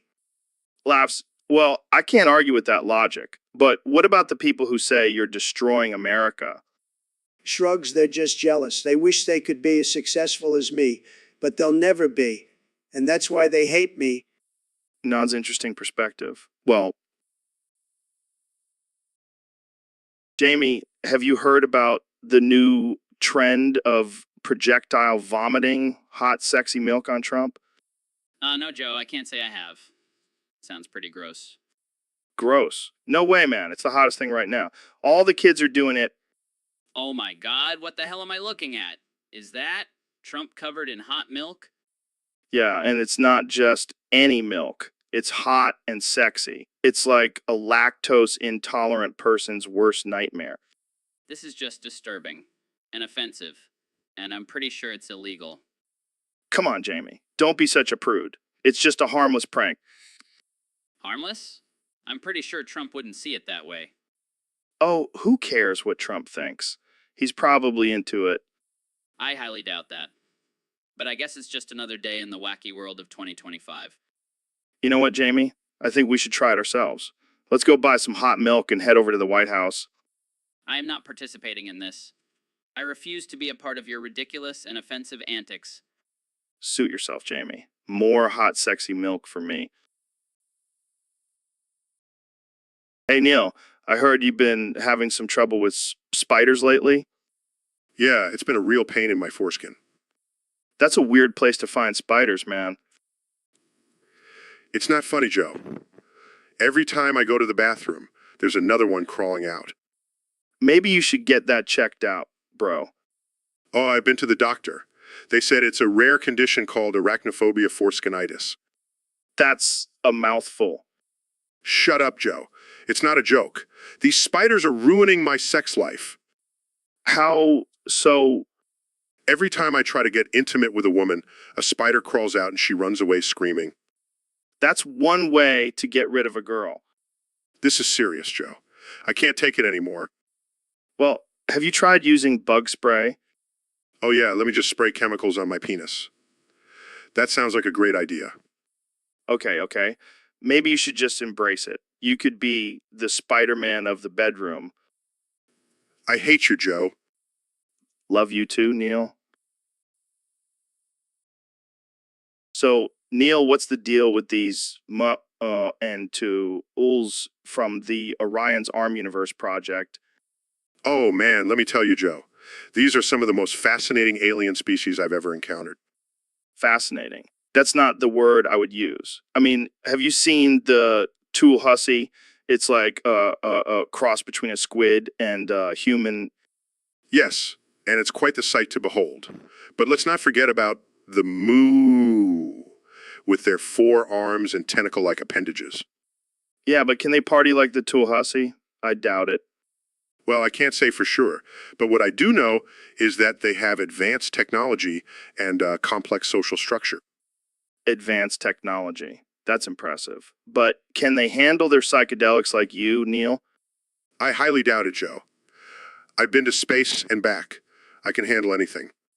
Well, I'm sure the moo and do use are no match for your cosmic knowledge and psychedelic experiences. That's right, Joe. And I can't wait to experience that tool hussy for myself. Jamie, pull up an image of a tool hussy in action.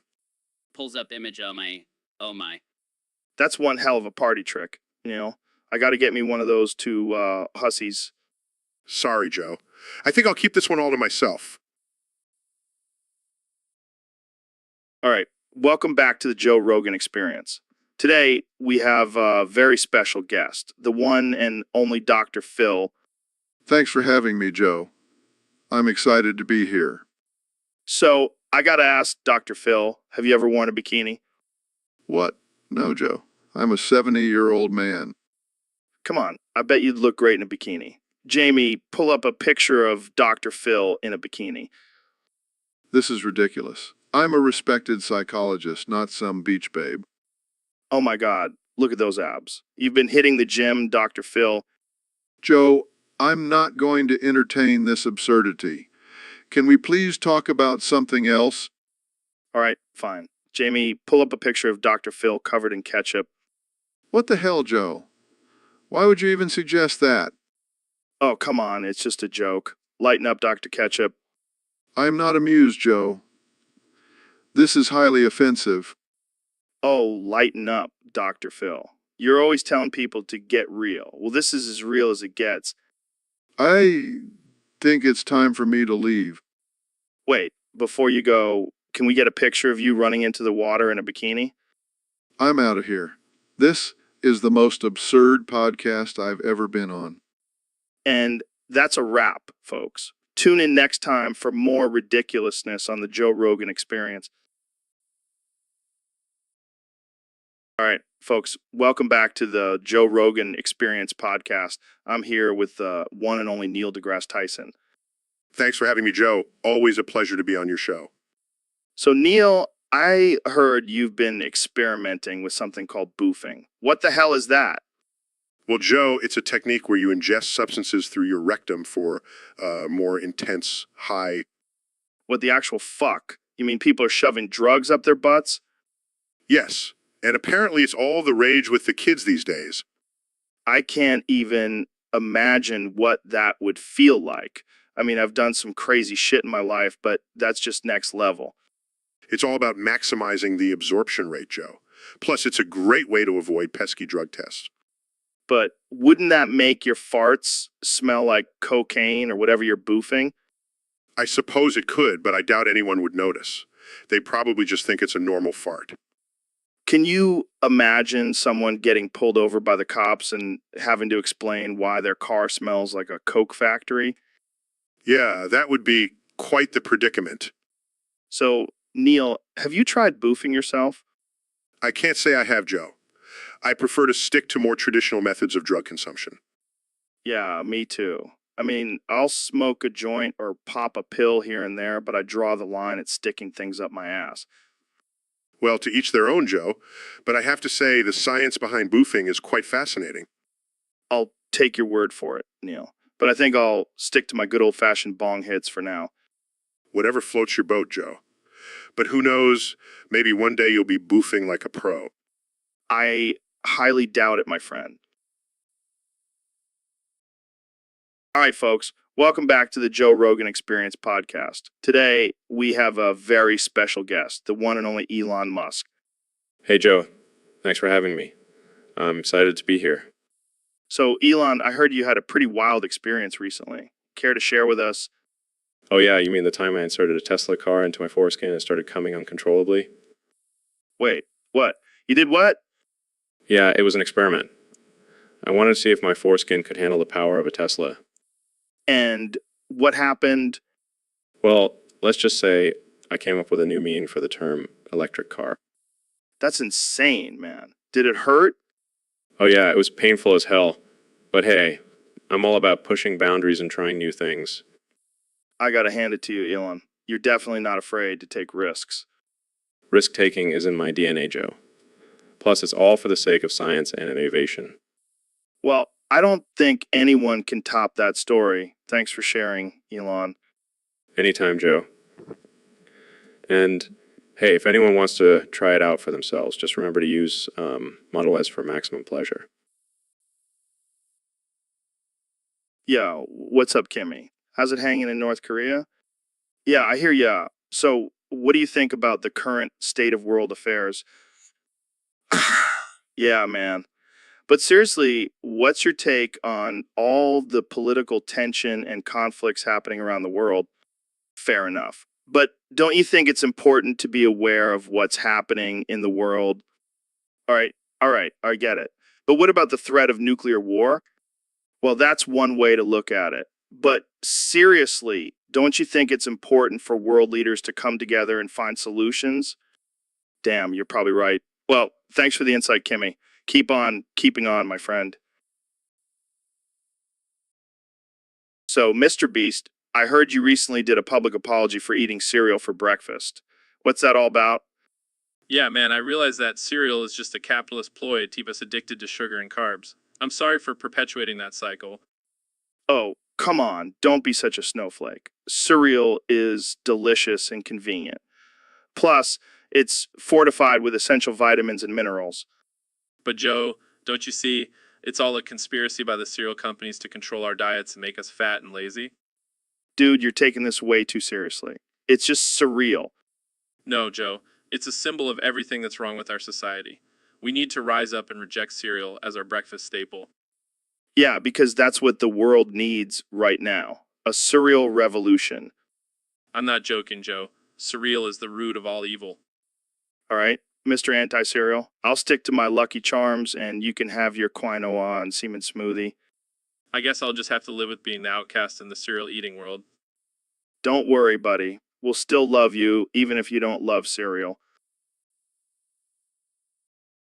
So, Elon, I heard Grimes threw you against the evil wall 561 quintillion, 957 quadrillion, 478 trillion, 387 billion, 387 billion, 619 million, 573,000, 629 times. What's that all about?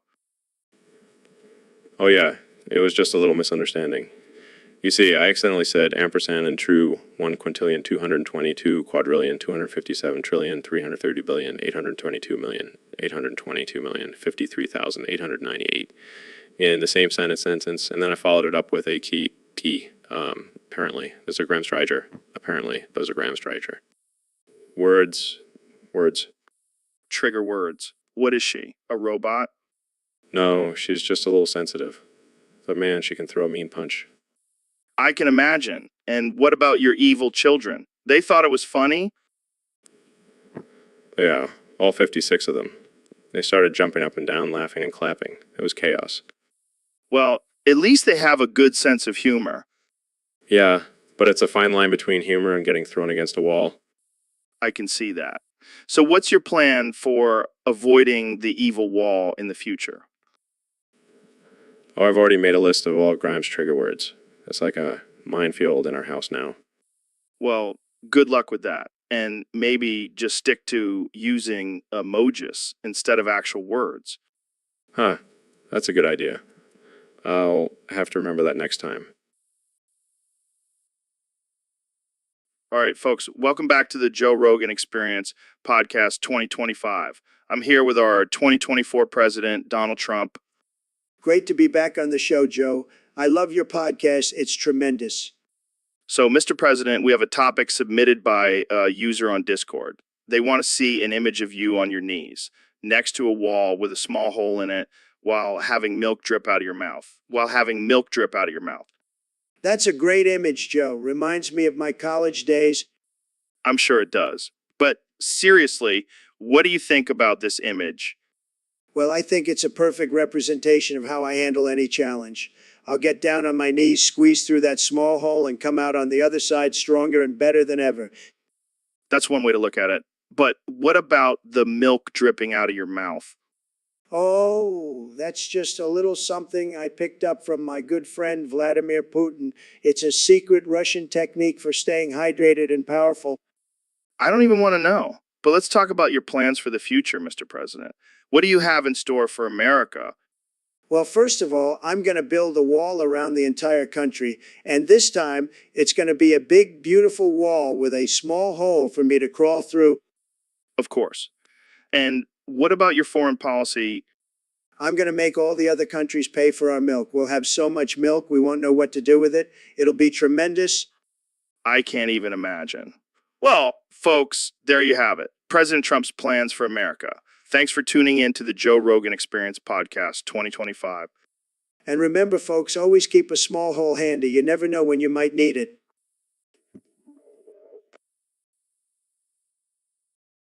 Hey, Ben.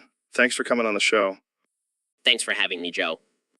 So, tell us about your family life. How's it going? It's going great. My wife and I just had our third child. Oh, congrats.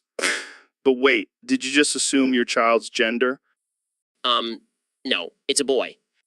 Oh, so you're already forcing your gender norms on him? How typical. What? No, I just said he's a boy. That's sexist and transphobic. You're perpetuating the patriarchy. I'm just stating a fact about my child. Well, I hope you're not teaching him your bigoted views. What are you talking about? I bet you're already planning on sending him to a conservative religious school. Actually, we're planning on homeschooling. Oh, great. Indoctrinating him with your alt-right beliefs. Can we please talk about something else? Fine. fine. But don't think I won't be watching you, Shapiro. Jamie, pull up an image of a crying baby. So, Neil, have you ever heard of the legendary sand skeletons? What the hell are you talking about, Joe? You know, the skeletons made out of sand. They roam the deserts of Arizona, haunting unsuspecting travelers. Oh, yeah. I'm sure that's a real thing. Don't doubt it, man. I've seen them with my own eyes. Really? And where exactly did you see these sand skeletons? In my DMT trip. Of course. But here's the kicker, Neil. My eye was glowing blue during the trip. What does that have to do with anything? It means I'm Undertale. Under what? Undertale, man. It's a whole world of skeletons and magic and shit. Joe, I think you need to lay off the DMT. Hey, don't knock it till you try it. And trust me, you'll want to try it after you meet Sans and Papyrus. I think I'll stick to science. Thanks. Suit yourself, but just remember, the sand skeletons are watching. I think I'll be okay without their watchful eye. Welcome to the Joe Rogan Experience Podcast 2025. Today's guest is the 46th President of the United States, Donald Trump. Doing ya, mom? Excuse me, Mr. President. Doing ya, mom? I'm sorry, I don't think I understand. Doing ya, mom. It's all I can say, Joe. They put a spell on me. Who put a spell on you? The deep state, Joe. They're trying to silence me, but I won't let them. Doing ya, mom? Okay, let's move on to a different topic. How do you plan on uniting the country after such a divisive election? Doing ya, mom? Come on, Mr. President. We need some real answers here. Fine, fine. I'll try to be serious. But it's hard when all I can think about is doing ya, mom. All right, let's try this again. How do you plan on addressing the issue of climate change? Doing ya, mom? That's not even remotely related to climate change. You know what else isn't related? Doing ya, mom? But I can't stop thinking about it. Okay, let's just move on to the lightning round. Favorite color? Doing ya, mom? Favorite food? Doing ya, mom? Favorite hobby? Doing ya, mom? Okay, I think we're done here. Thanks for coming on the show, Mr. President. Doing ya, mom? So, Mr. Beast, have you been practicing saying, bear you in a... Yeah, man, it's been my daily mantra. I even got it tattooed on my forehead. That's dedication. But have you tried saying it while doing a handstand on a unicycle? Of course, and I also did it while juggling flaming chainsaws. Impressive. But can you do it while getting a colonoscopy? I'll have to get back to you on that one. Fair enough. But imagine if that's the only thing we could say for the rest of our lives. Yeah, I forgot to get here. That would be a nightmare. But at least we could communicate with each other. True. We could have a whole conversation just using variations of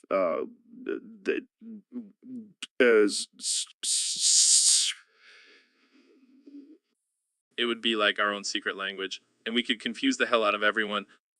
And when people ask us what it means, we'll just stare at them and say, They'll think we're some kind of cult. But really, we're just two idiots who can only say one thing. Hey, at least we'll never run out of things to say.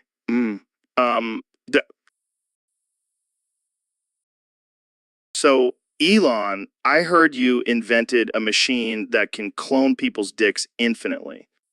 Yeah, man, it's called the Dick Duplicator 3000. It's going to revolutionize the gay industry. How so? Well, imagine being able to have endless options of dick sizes and shapes. It's like Build-A-Bear, but for gay men. That's interesting. But what about the ethical implications? Ethics. Who cares about ethics when there's money to be made? Plus, I made sure to include a clause in the terms and conditions that the clones are not considered human and can be used for whatever purposes.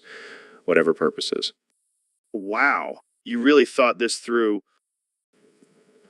Of course, I'm a genius. And the best part is I can clone my own dick and have it fuck itself. Talk about self-love. That's disturbing. Hey, it's not gay if it's your own dick, right? I'm not sure that's how it works. Well, let the customers decide. The possibilities are endless with the Dick Duplicator 3000. I don't even want to know what kind of requests you'll be getting. Trust me, I've already received some interesting ones. But hey, as long as they're paying, I'll clone any dick they want. And what about the original dicks? Won't they become obsolete? Nah, they'll just become collector's items. Limited edition, one-of-a-kind dicks. This is getting out of hand. Hey, it's all in good fun. And the gay community's loving it. They can finally have their dream dick without any surgeries. Well, I can't argue with that. Long live the Dick Duplicator 3000. So, Neil, I heard you have a new hobby. Oh, really? What's that? Inserting sea urchins into people's penises.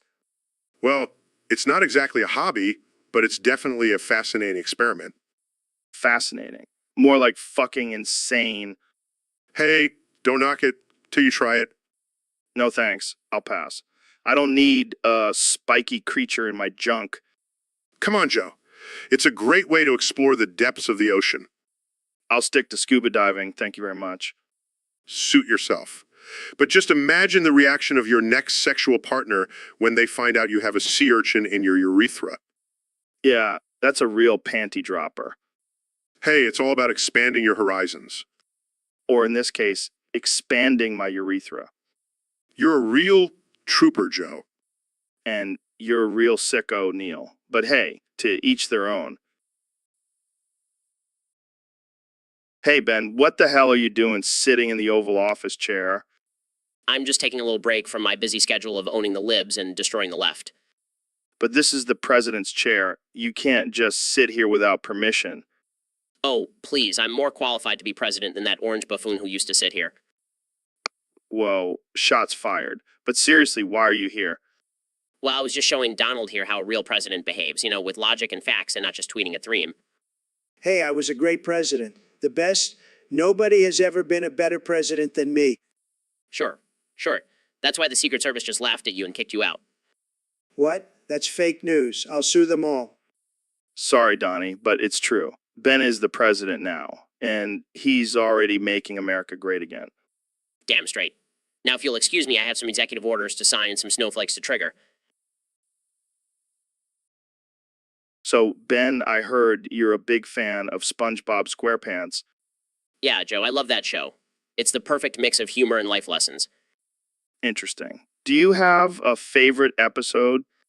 Definitely the one where SpongeBob learns how to be assertive. It's important to stand up for yourself, Yeah, I can see how that would resonate with you. And I have to admit, I also enjoy the way SpongeBob edges to it. Wait, what? The way he slowly builds up to his climax. It's a great technique for self-control.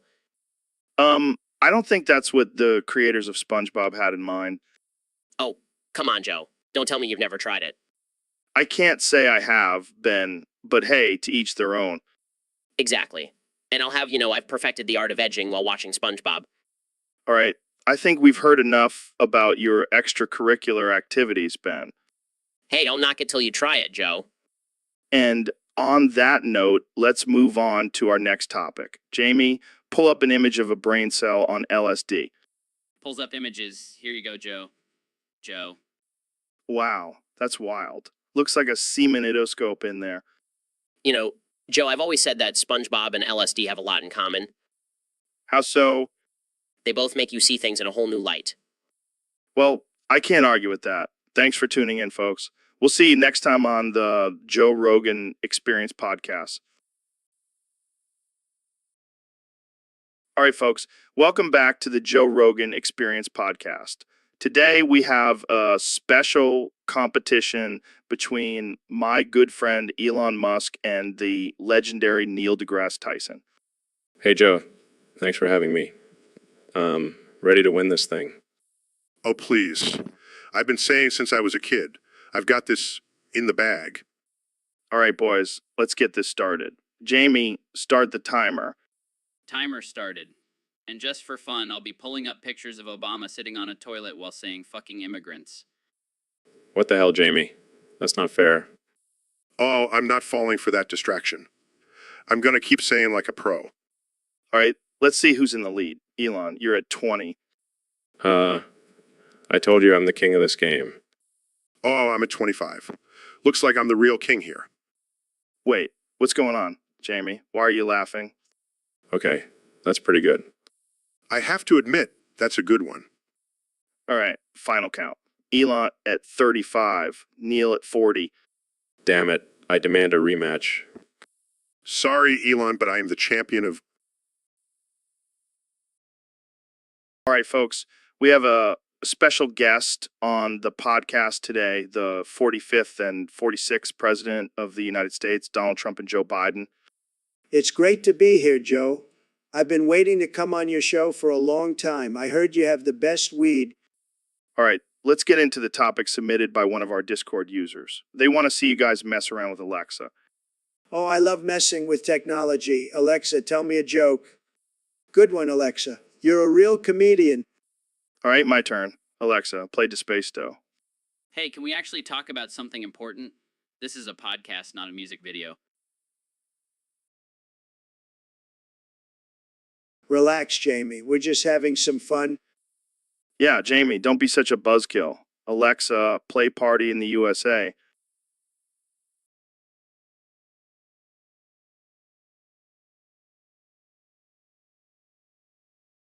Can we please get back to the topic?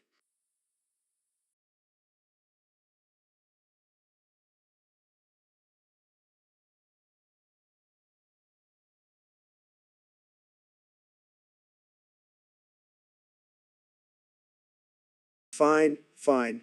Alexa, tell me a fun fact. That's a lot of wasted time. No wonder I'm always late. All right, last one. Alexa, tell me a knock-knock joke. Who's there? Interrupting cow WHA.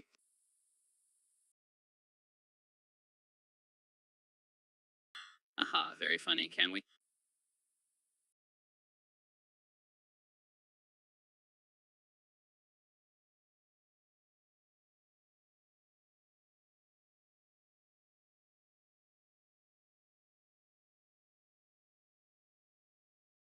So, Elon, I heard you've been working on some crazy new technology.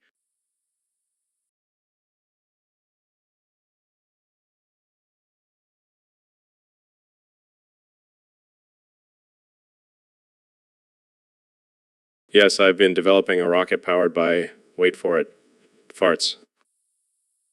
That's some next level shit right there. But speaking of next level, have you heard of the David Brent gun? No, what's that? It's a gun that shoots out quotes from the one and only David Brent. I must have it. Shoot me, Joe. I'm not a pessimist. I'm an optimist with experience. Brent, David Brent. You know, like James Bond, except I haven't killed anyone. This is amazing. Keep going, Elon. If at first you don't succeed, remove all evidence you ever tried. This is gold. I think you're officially possessed by David Brent now. I'm not a one-trick pony. I've got a whole bag of tricks. I'm like a magician, except I'm real.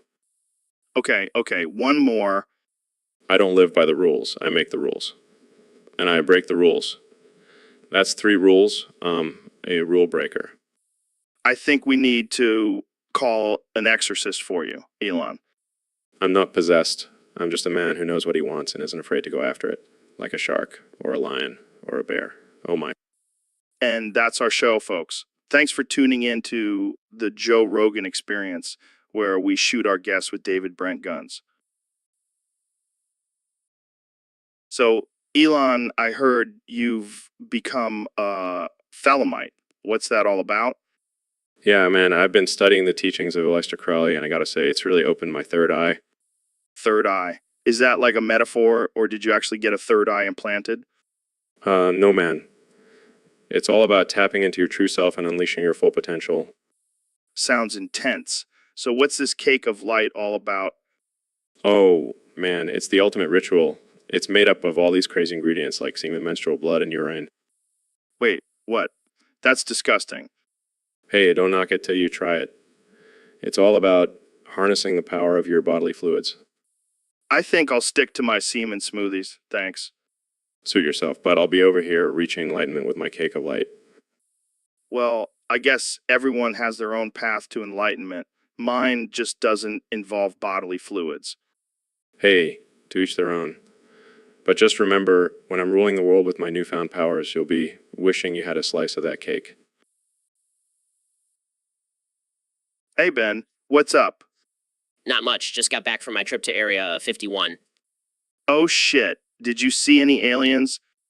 Actually, I was abducted by them. No way. What happened? They took me to their spaceship and offered me the cure to cancer, Holy shit, that's amazing. but I refused it Why? because I saw multiple alien species in the room and I realized they were hiring based on species and not merit. Wait, what? What? Yeah, woke aliens, man. Can you believe it? That's some next level shit. I know, right? But I couldn't support that kind of discrimination. You're a true warrior for equality, Ben. Damn straight. Plus, I don't trust those woke aliens. Who knows what other crazy ideas they have? Yeah, like universal healthcare for all species. Exactly. I'll stick to our good old American healthcare system, thank you very much. Well, I'm glad you made it out alive, Ben. And without any alien probes. Thanks, Joe. Always a pleasure talking to you.